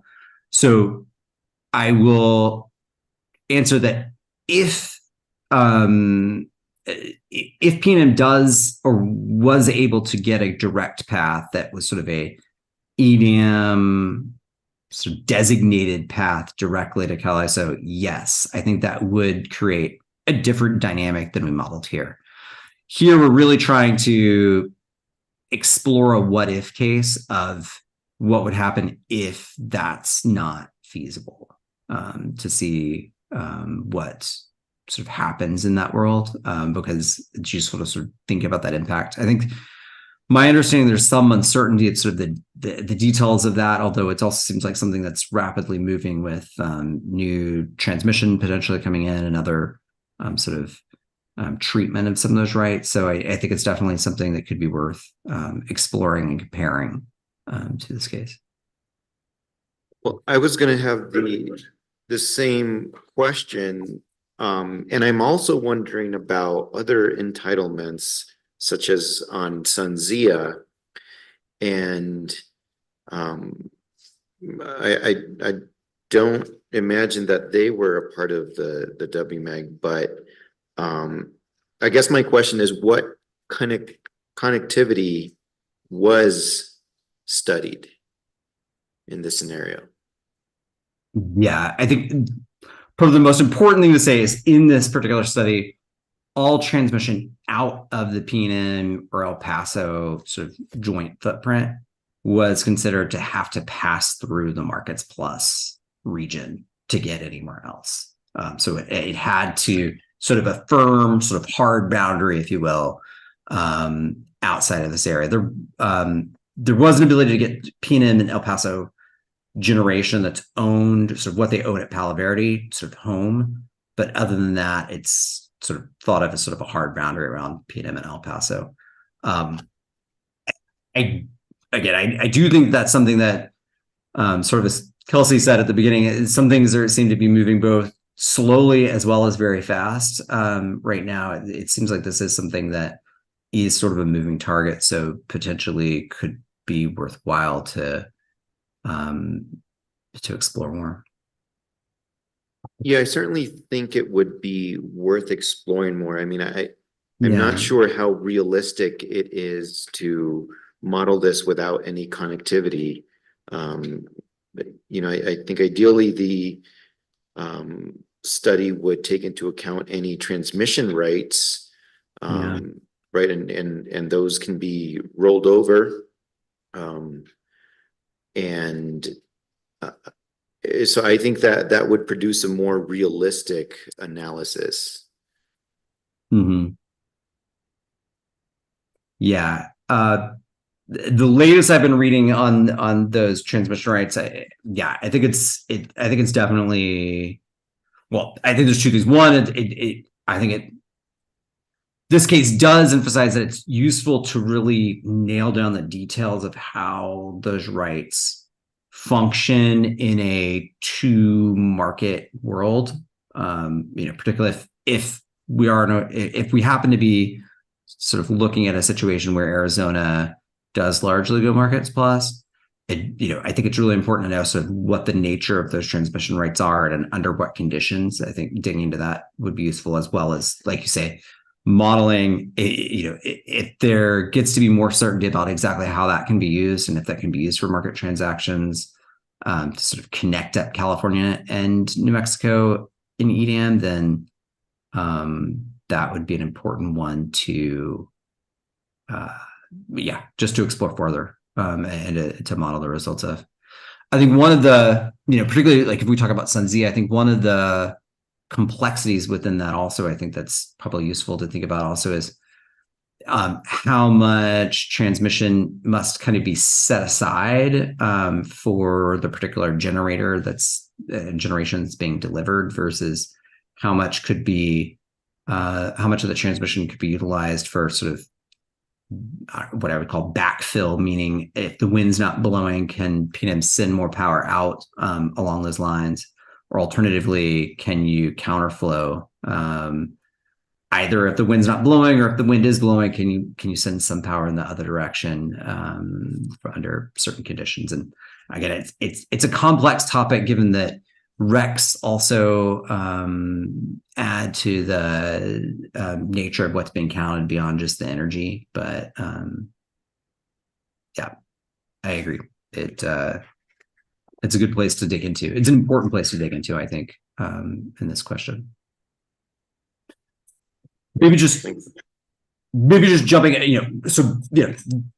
if you see this as a bookend, or you see this as a case where that kind of relationship between using that transmission is not able to sort of get you over markets plus or over the markets plus territory. Largely what we see is, due to this price reduction, P&M gets a lot lower generation revenue in this case compared to the BAU case. And it does reduce the load cost, but sort of the net export revenue goes down. So there's a $41 million cost increase compared to the BAU case.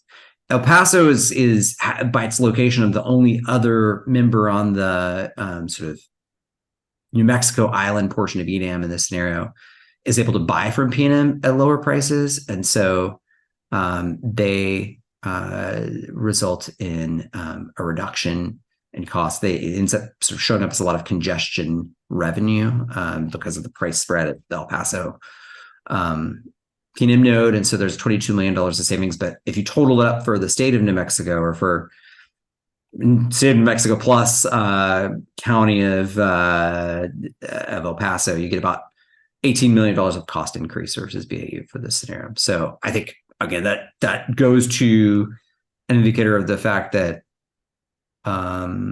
if this were the direction, sort of New Mexico, EDM, Arizona, and Markets Plus would be very valuable to try to figure out opportunities to get direct transmission, whether that's new transmission or contracts on existing transmission to connect up that market, which I think is what the text on this says. So you'll have that if you want to read it through. And again, I think I should just caveat, this isn't to say that we think this is what's going to happen in terms of the direction that each entity goes, but rather just a what if to test the impact. So I think that wraps up sort of what I wanted to share with you all. Definitely open to questions and further discussion. Okay, I think this is a good time to finally enter the stakeholder Q&A portion. Patrick, can you see if you have any questions from those who are online? While you do that, I'm going to see if anybody in the room has any questions. I imagine not, because at this point we have only representatives from the utilities. Commissioners, any questions? So it includes you, Doug. Okay. Would this Mr. Moore or? Yes, You, Mr. Moore, and then I'll go back to Patrick to see what questions or what else. Who's in the queue? Would it be premature to conclude that it doesn't make sense for EPE and P&M to join a day-ahead market based on these results? I think it would be premature to conclude that. I think one thing that's important to be mindful of within this is that, one, there could be other sources of benefit, but I think the other thing is that the business as usual case that we model is essentially nobody joining a day ahead market. So basically we freeze 2023 and in terms of market footprint. And so you keep the EIM sort of as is. And I think that, to the extent that one of these cases looks worse than that, that might not really be an option for EPE or P&M to control what Arizona does or what Nevada does, for instance. And so, if you're really to set up a case of, should they not do it, it would be important to sort of model what would be a world where El Paso and P&M stay out of the market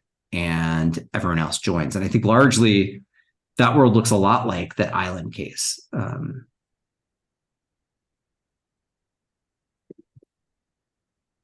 Well, the other thing that I would add to that is that as we established, not all of the benefits are being considered in this, which we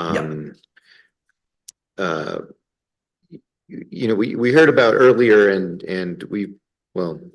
at least I've heard about kind of the trying to figure out how to say this, but kind of complaints about what this study actually does is that it's not studying all of the benefits, capacity benefits, and not to, I think that was just the directive. I think it makes sense to a certain extent. El Paso explained earlier, there are additional analyses that need to be conducted. And I think rightly so that you can actually arrive at what a more realistic cost benefit assessment would be. Patrick, do we have anybody online who would like to ask a question? Yeah, we have BJ from Western Resource Advocate who would like to speak. Okay, and I can't see who is in the queue or if they've asked any questions or raised hands, so I'm going to rely on you, please, to just let them know when they, whoever's next, that they could ask their question. Of course. Hello, can you hear me, please, Commissioner? We can hear you very faintly, unfortunately. Okay, I'll try to speak very loudly. Um, okay, so hi, Jack. Thank you for this presentation. My question is two-part. First part of the question is, if this is a net production cost study, then you looked at the comparison of the business as usual with the main case or whatever you call, and the options. Uh, I presume you as an E3 modeled P&M and El Paso, but mainly P&M as well, both of them, leaving the EIM as part of being part of the Markets Plus. And if so, was that potential loss of benefits factored into the net total cost impact? Is my one part of the question. Part Mhm. two is on Sunzia, which are signed contractual agreements, and to former Commissioner Doug Howe's point, when you know there is a P&M firm rights connection into the CalISO market, and there is known New Mexico exports of renewables, I'm just trying to balance out or understand uh, why wouldn't that be factored in of the known potential benefits in future? That gets to my point. Is 2026 a reasonable time frame to make such a big evaluation at this point when you had another 2035 time frame where actually the results do flip the other way for some of the utilities? So it's a two-part question. The EIM exit, its impact, and why 2026? Why not a longer term evaluation when the markets are not even going to start till 2026? Thank you. Yeah. Thanks, Vijay. So yeah, I think probably a three-part question then. So part one. You're correct. Yeah. So part one, your question, did we factor in the exit of the EIM when reflecting a case with P&M and El Paso in Markets Plus? Yes. Right, when We reflected the impact of basically P&M and El Paso changing teams both in day ahead and real time from being in EIM to being in SPP's real time market. So it's a different footprint that they're getting into. Yeah. So the second one, why did we not reflect Sunzia contracts? I can say largely it is because the WMAG model was aiming to be something that would work as a foundation for all market participants. And there's 26 different entities across the West.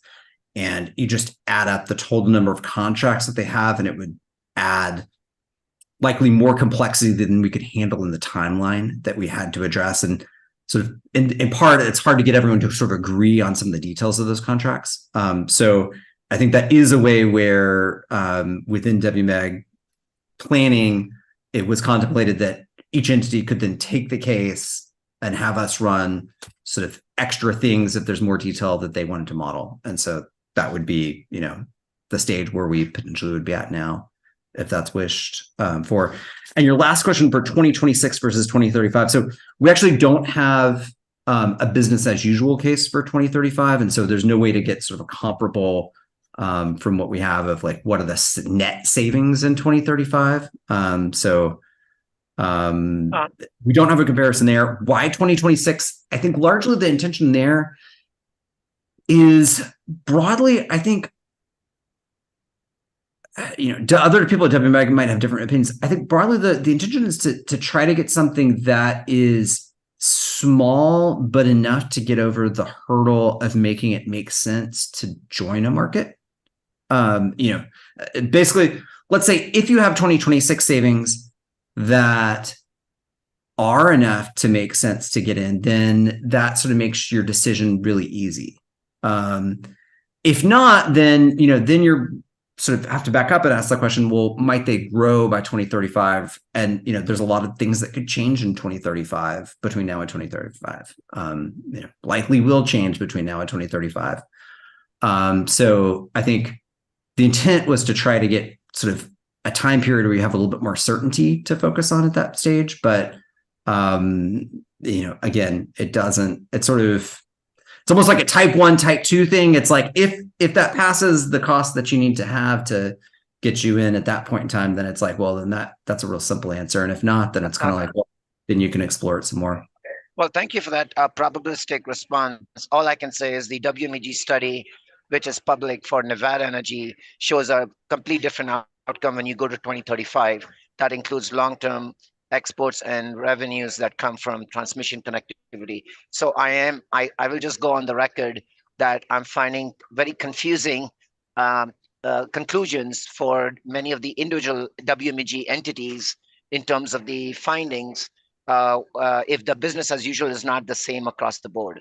But Jack, we know each other well. This is good work. I appreciate what you've done. I just wish the consistency of the business as usual is across the board. Thank you. Thank you. Yeah. The business as usual is consistent across NV does not have a business as usual case for 2035 from WMAG, just to be clear. They were probably, you could talk about that later. You're welcome to send me a question with that. I could Sure, try I to will. Thank you. Thank you. There. Thank you, commissioners. Thank you. And I just had a quick thought, particularly on SunZia and transmission. I had the benefit of being on the Joint Development Committee for the SunZia line. And what I know is that it's a DC line. It is entirely contracted for the 3,500 megawatt output of Avangrid's wind farm in eastern New Mexico. It has no offtakes in New Mexico whatsoever. Its entire purpose is to deliver wind to California, and to really effectuate that. Avangrid, I think just this last week, Pattern, I keep saying Avangrid, I meant Pattern. Pattern, I think in this past week, signed an agreement with the ISO that line will be controlled by the ISO. So in effect, that line is and will stay a part of the ISO, and that wind farm will be a resource within the ISO. So I think including it or excluding it from the study, my personal opinion is it would not have made a difference to the study. That I would distinguish, though, from the firm long-term transmission agreements that P&M and El Paso have, particularly with respect to Palo Verde. That I think would make a difference in the outcome of these, and is something that I personally would expect that P&M and El Paso would address if and when they come to the commission with their decision, whatever it is.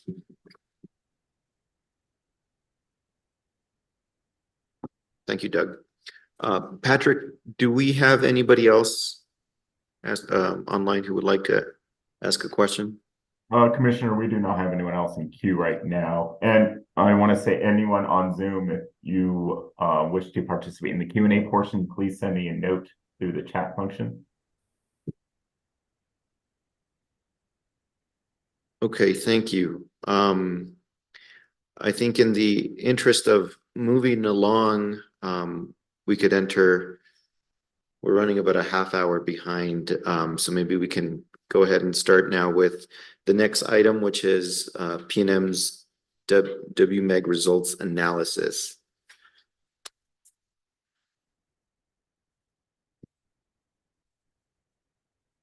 All right, so I think the feedback is relatively minor there.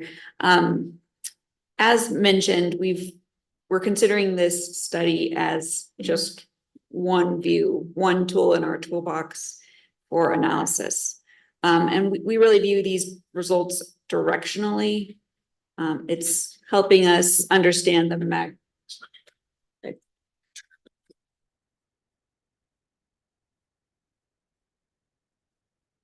Thank you. All right.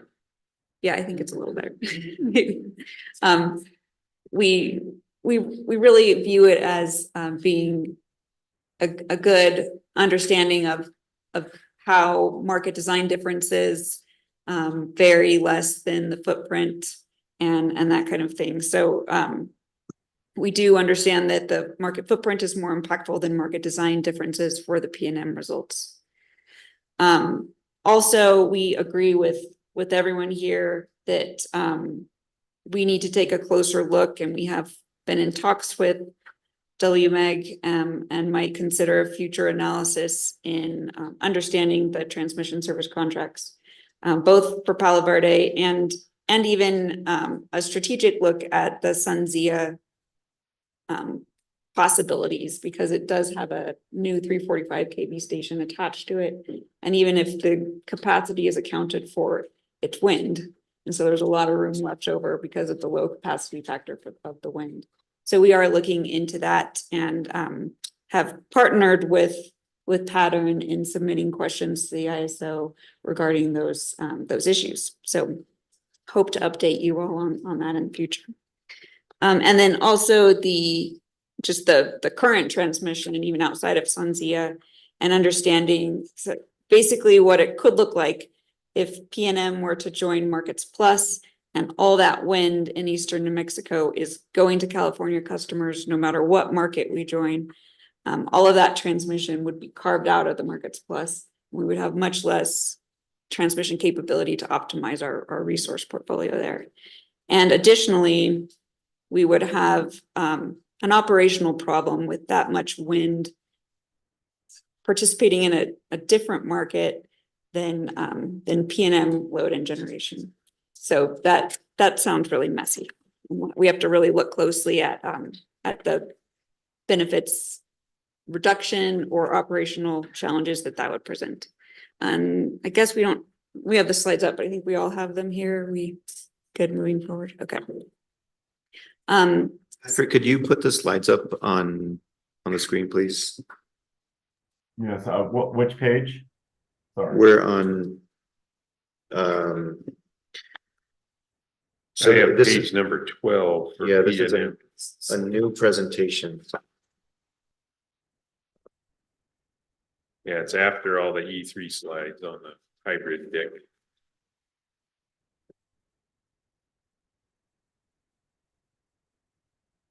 Yeah, it would be all the way at the end.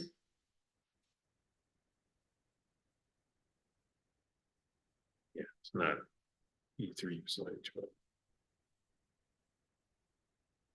Yep, there we go.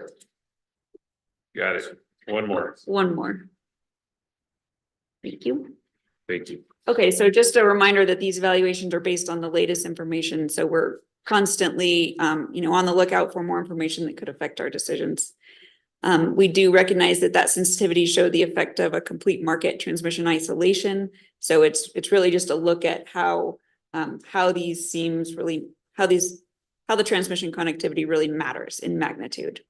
Some recent development in tariff language has illuminated a potential need for more analysis of the effect of third-party transmission usage. So that's what I just mentioned a moment ago. The SPP tariff has allowed transmission rights holders to carve out or opt out their transmission on a monthly basis. So we understand that the wind farms would be doing that. And so we have to look at how much does that reduce our benefits in that market footprint. And I mentioned this a moment ago as well, we need to consider the operational challenges associated with so much wind participating in an alternate market. So there's a key market functionality is resolving transmission congestion using pricing signals. And we have a lot of market congestion related to the wind moving through our system.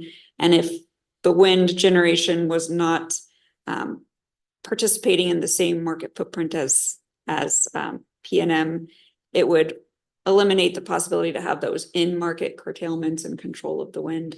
So it would be much more static curtailments, and it would be more difficult to study them and control those curtailments.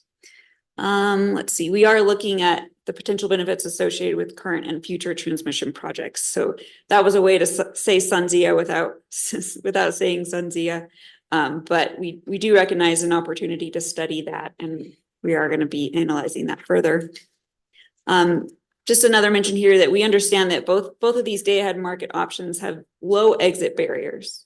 And so we are, just moving forward with the idea that if there are major topological changes or generation changes or market footprint changes, that could very easily trigger another benefit analysis from us, and we could shift to a different market operator.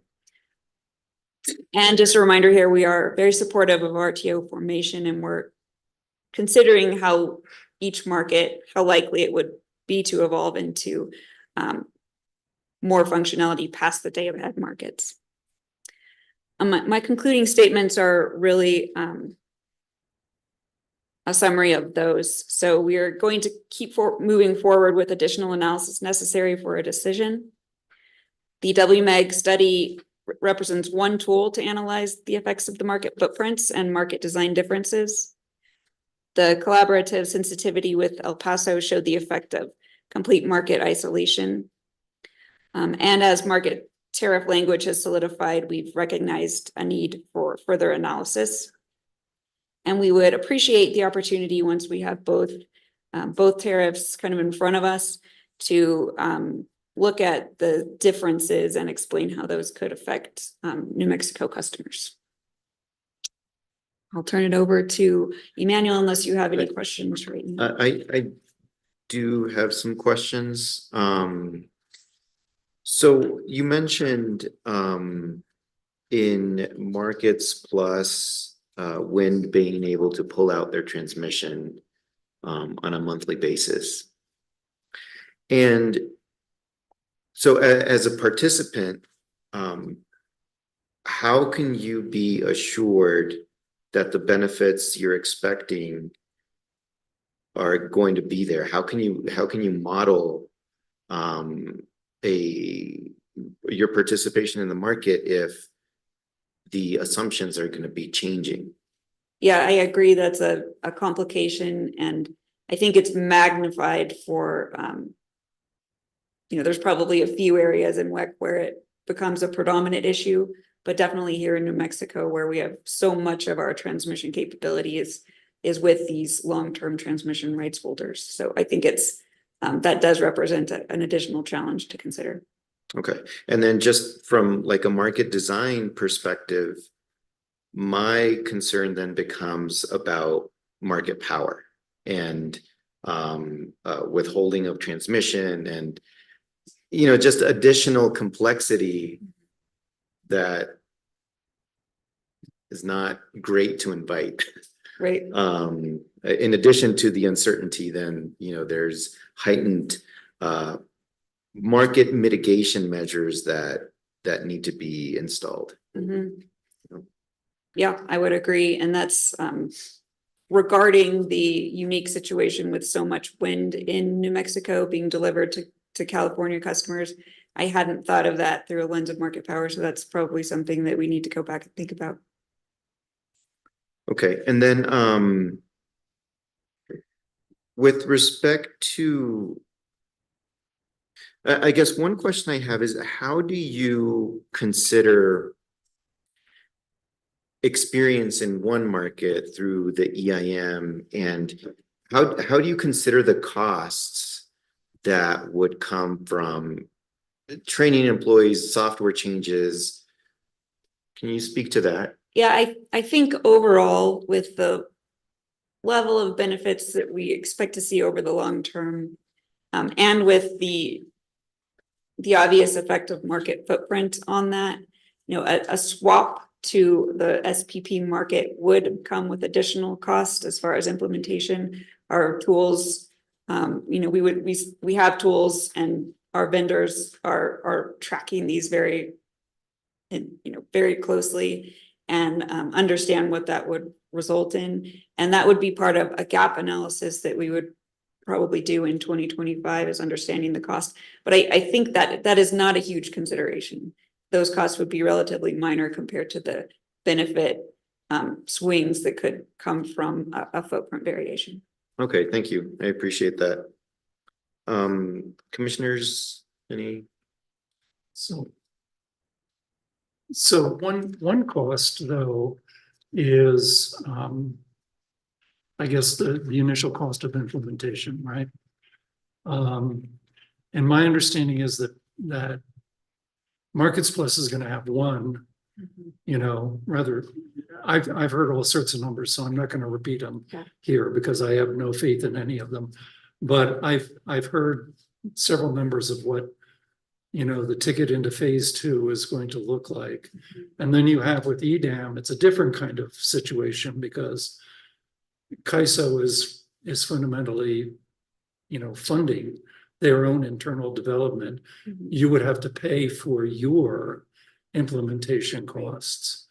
That's gonna figure into your calculation somewhere, right? I assume. Yeah, definitely. That would be part of the gap analysis and, you know, SPP, we're wanting information about the cost for phase 2. It's on our horizon to definitely consider those costs. Right.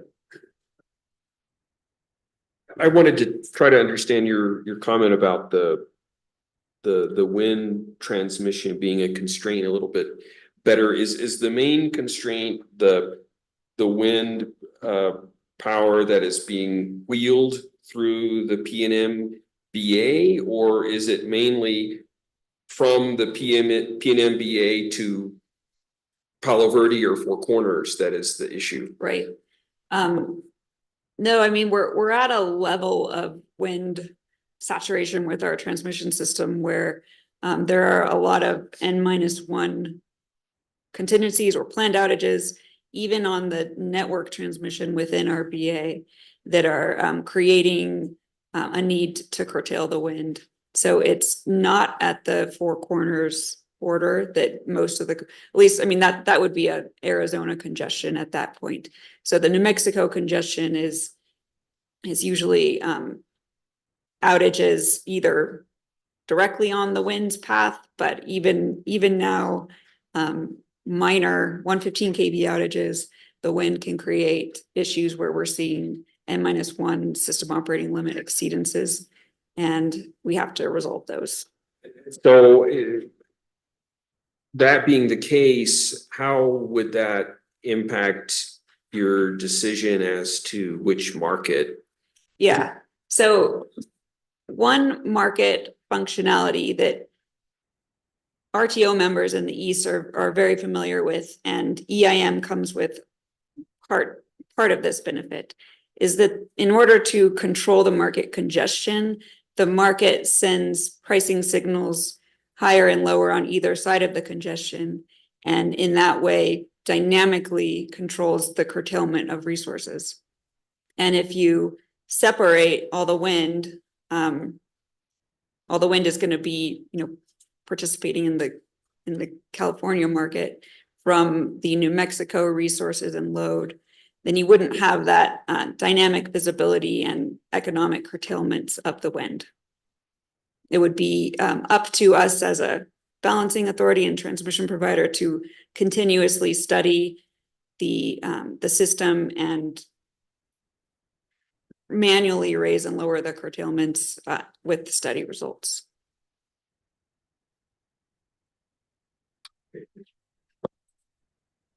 So I just wanted to test an observation I got. It could totally be all wet, but when I was listening to Jack and you know, you've got this P&M supportive RTO formation, working across EDAM to main split to this alternative footprint, it looked like each step of the way, the more isolated P&M or New Mexico got in the model, the more important transmission planning and more coordination gets, right? So the observation is it's just ironic that the more isolated New Mexico becomes, the more important RTO formation becomes. Is that? Yeah, I would say that's accurate. I think the regional transmission planning is probably the main reason that we would really be supportive of RTO integration, is just the potential benefits from regional transmission planning. I could just add one comment to build on what you just said.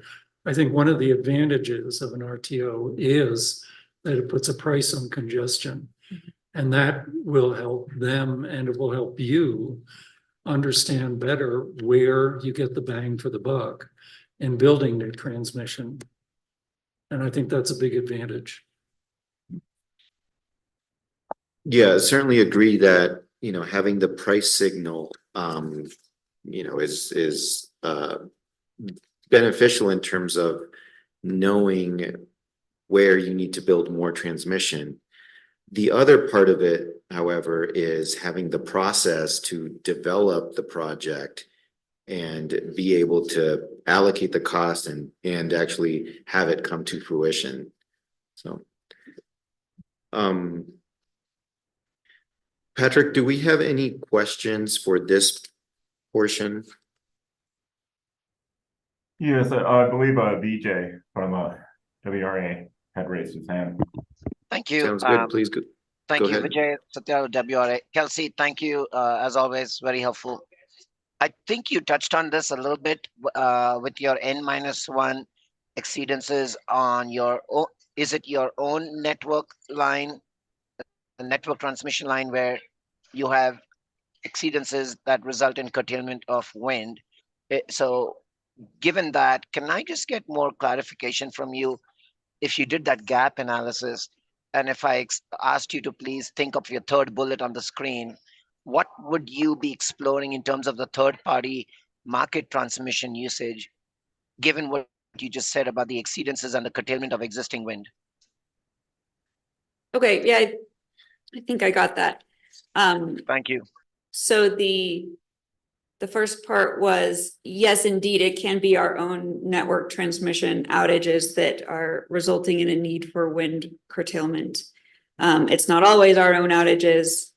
Sometimes it's outages on El Paso system or outages on APS or Tucson system. Sure. All of those can have an effect on the New Mexico wind curtailment needs. Regarding the third bullet with the tariff language development, so my own thoughts about future analysis regarding the third party market transmission usage would be to model the wind owners transmission carved out of a markets plus optimization footprint, and also model the wind generation as not being optimized in the same market footprint as P&M. And that would perhaps give us an idea of which scenario is better, being in the same market with the wind in our state or being in the same market with the transmission connectivity to Arizona. Got it. So if I very quickly summarize, and I apologize, my voice is hoarse, is you would love to explore an evaluation of P&M self-owned and committed generation and resources with its transmission minus in one market minus the third party contracted wind, which is in another market possibly, and interacting with you, if I got that correct. Yes, that's correct. Thank you. And then I'll just add that we're, really trying to partner with these third party entities in figuring out how to use that transmission in a mutually beneficial way, and Sure. And reaching out to the market operators to understand the rules that could impact that. Thank you so much. Just for the record, just yesterday we have proposed to SPP staff to consider a SEAMS framework to be initiated for conversation with CalI. So entities like P&M would most benefit from that. So we urge you to give what information you need to both market operators, part of a SEAMS framework conversation, if it helps. But thank you. Thank you. Thank you, Vijay.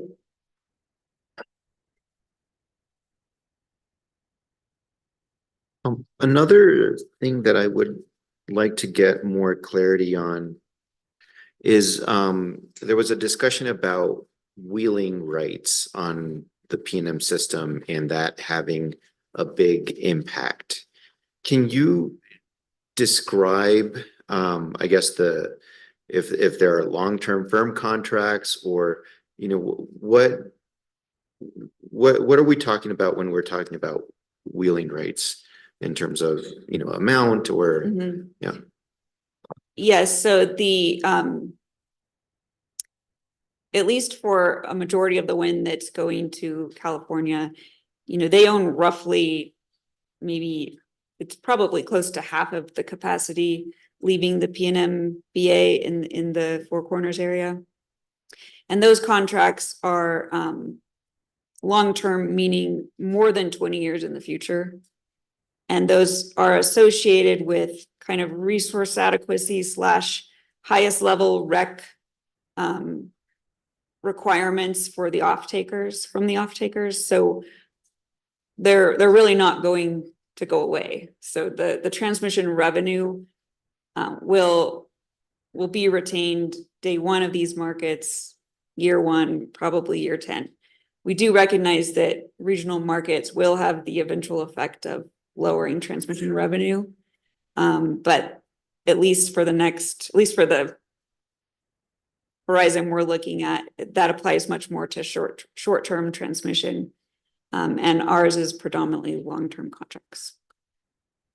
So that's why we chose to kind of, remove them completely from the WMEG benefit analysis. And we would apply that same thinking to any future analysis.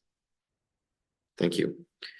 I vaguely remember SoCal Edison like having rights from there, but okay. Commissioners, any additional questions? Okay, Patrick, do we have any other questions on P&M's analysis? Commissioner, we do not right now. Okay, thank you. So I think then we could move on to El Paso. Right. Thank you very much. Oh, I know I'm tight on time, so a lot of these will blend together. So again, the main talking point is that the WMEG study we think was a success because it did what it set out to do, which was a production cost model. We agree, it is just the first tool that we're going to use, and we need to build on top of that. To build on one comment earlier regarding the transmission from like Palo Verde and all that, it is a consideration for us as well, something that needs to be explored. To complicate things is something like Palo Verde has like a 96% capacity factor somewhere in that area, and the amount of volume that EP owns of that generation relative to the amount of available transmission coming from Palo Verde this way, it's just goes more into the need for more transmission planning, building. Again, to emphasize that the WMEG study, the importance of market footprints and how you coordinate with your neighboring utilities. We understand that the study results for WMEG were relatively neutral for El Paso. To build off of some of the comments earlier from Jack, our geographical footprint, we are very heavy congested west to east. So the limitations within our system for voltage support, frequency support, is to have a lot of local generation online. And a lot of our baseload generation is from the 1960s. So the ramp rates are not what they used to be. So given that, again, the model, which is trying to operate in a perfect world, often was displacing all of our gas generation to take advantage of market pricing, which we know won't happen in reality, which again brings us back to us having to create new studies that build on top those real world operational constraints that we have.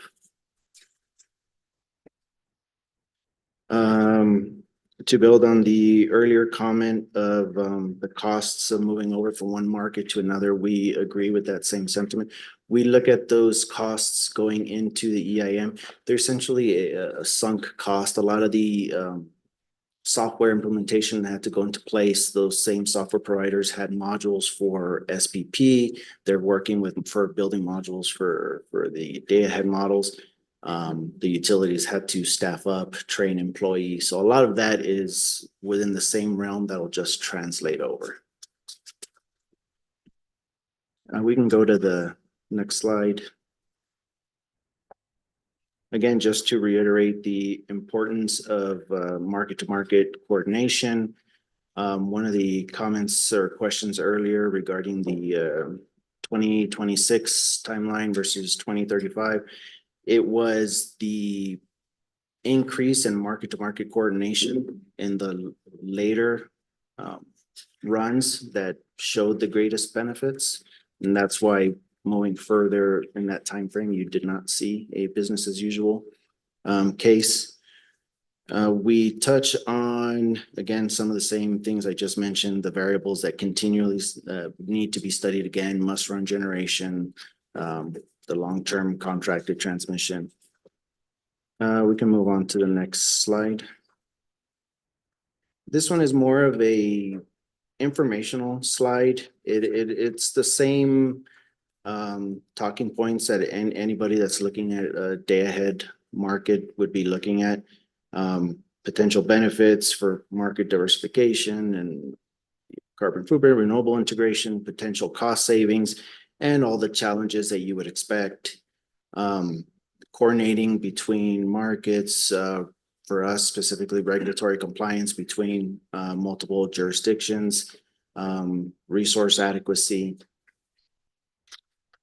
We can go on to the next slide. Again, this is more of a informational slide where you could see EP's entrance into the WMEG up until August 23, where EDAM has filed with FERC. We have the expectation or the hope to have a market decision by Q3 of 2025, which leaves us this window here in 2024 and early 2025 to try and design the necessary studies and fund them in order for us to make a decision, expecting that the markets will go live in 2026, but understanding we will not and do not have to be the first round of entrants into this market. On to the next slide. This was pretty much covered as well throughout the presentations. It's more informational where we see what the current participation has been and how we would suggest potential for future workshops. More information on market development, transmission availability, the differences between the EDAM versus Markets Plus. We can move on to the final slide. Again, this is reiterating everything that we've just said. WMEG this is just one tool. We want to emphasize the importance of working collaboratively with P&M and the other New Mexico utilities.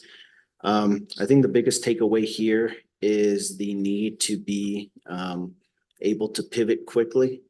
As some of the comments that have been going around is, will the market start in 26? Well, in Q4 of 2022, when we were building the data set for the WMEG, that was the expected timeline. And it was far enough away in the future that we were pretty confident that's when the market will begin. But given the constant changes in transmission building, the changes in the tariffs and the market development, we meaning the commission, the utilities, and the stakeholders all need to be able to pivot quickly because these are all very fluid. These are dynamic changes that are occurring. And we need to be able to, nothing is concrete or set in stone yet. And things are still to be developed and to be looked at and studied further. That's all we have for you on our side. If you have any questions, please direct them to Kelsey. Commissioners, do you have any questions? Worried about getting snowed in.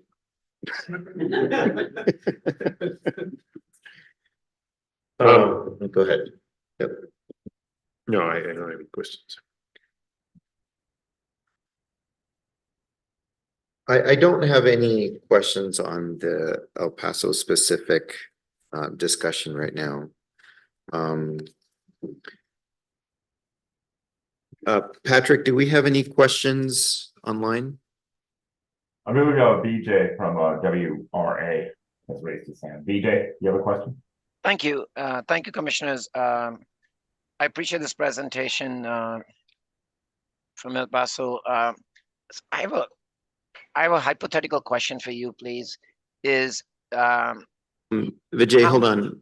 oh, Hold on real quick, because we're having a hard time hearing you. sorry.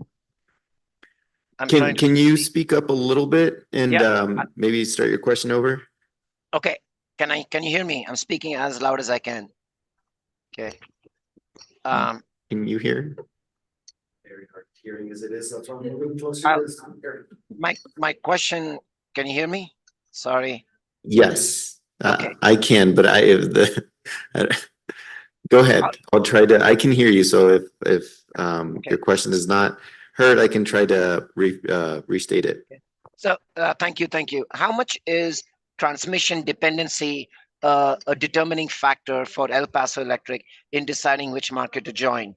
In other words, if El Paso Electric was to be able to sign new transmission agreements to have access into the Western market or invest in new transmission, how much will that change their decision making? Thank you. It's hard to quantify that, giving you a percentage of how impactful it would be, but given the current makeup of the transmission system and the current levels of congestion that we see, particularly during summer peaks, it would be it would be a large factor. It would be a pretty major deciding factor on having more availability and more connectivity would just open up more opportunity for efficiencies. Thank you so much. Thank you, commissioners. Thank you. Thank you. I do have a question, and I think I'll direct this toward P&M, just given the geography of their system. But how do you think about the benefits or risks about being a first mover in making a decision, as opposed to waiting to see what the market footprint looks like, recognizing that market footprint is a big determining factor?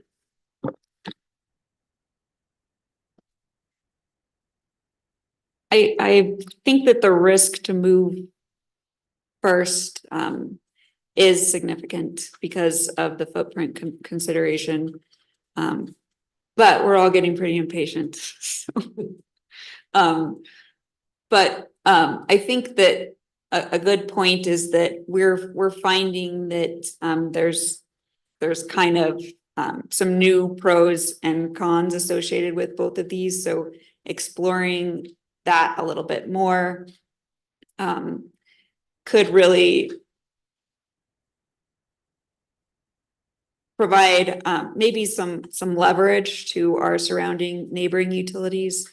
And so it could be that we help influence their decision as well. And we don't want to forget that that's a possibility, even though we're a small state, kind of on the edge of WEC. We have so much renewable potential that we can be a deciding factor in neighboring utilities choices. So we don't want to lose sight of that. But I do believe the risk to move first is significant because of the footprint. Thank you. That was a good response. So I don't have any further questions on this. And I think we just are a little bit over time. So thank you to everybody for bearing with us.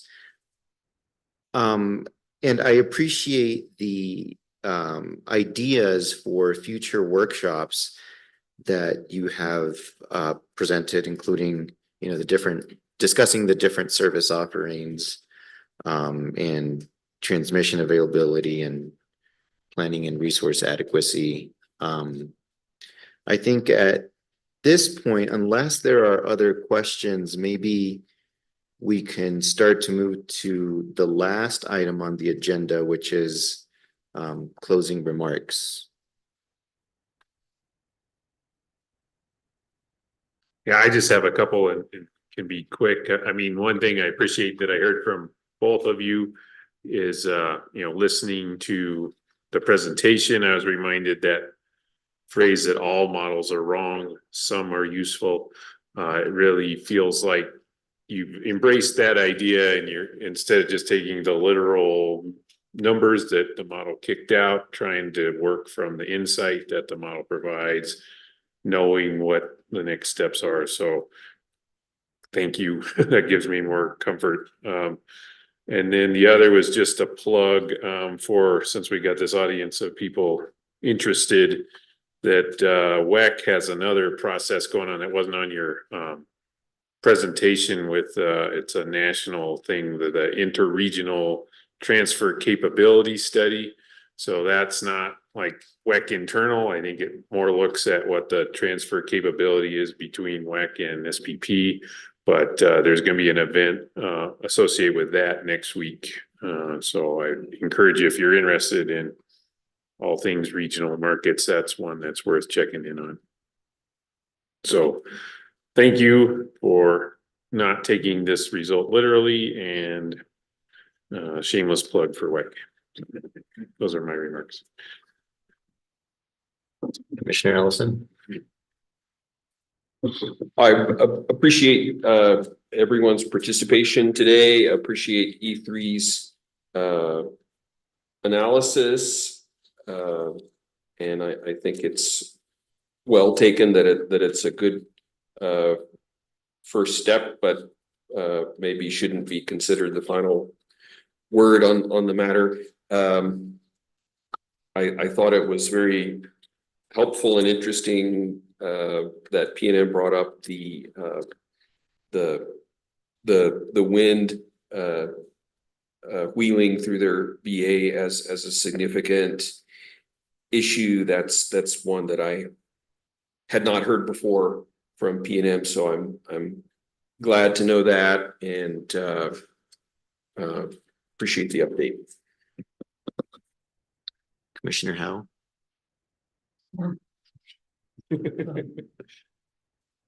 Well, I appreciate the opportunity to be included here and be allowed to ask questions and hear your explanations. I agree with Commissioner Ellison. The information you've given us about EPE and P&M specifically has really been useful here. I think, to just pile on, I think we all agree that this study was directional, to use your word. I think that's the right way to think about it. And importantly, I think it did point out the areas where you're going to need to focus really sharply on how to get benefit out of them. And that may be the greatest benefit coming out of the study. So thank you. Yeah, I agree with that. I think this study is useful to a certain extent. There are some, it's self-reflective, I think, in that it identifies a lot of its own weaknesses in not, in only considering production costs, right? Not capacity benefits. I think part of what I came away with is that it maybe potentially doesn't also include all of the transmission available. Which I think is, it makes it difficult for me to be able to really think about this in a way that can help make a determination. I guess that, to say it differently, I kind of take it with a grain of salt, but I recognize that there is more work to be done, and that both utilities here recognize that there is more work to be done, and so I look forward to having that and having another discussion. I guess to that end, do you have any specific studies that are ongoing currently, or any ideas as to when further studies can be completed?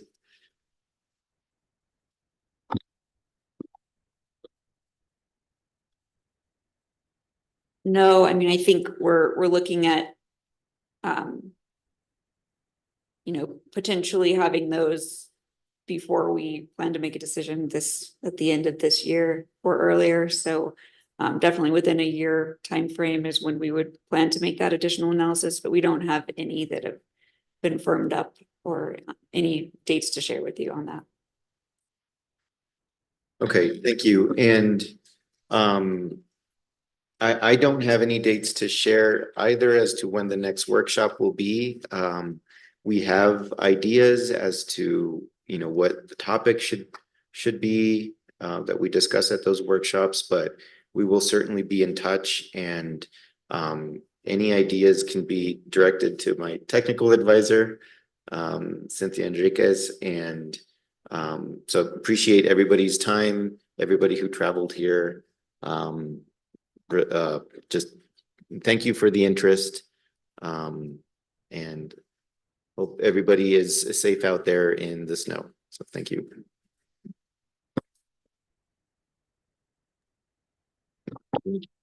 Thanks, everyone. We can do the rest if you leave. We're adjourned. Say for the record.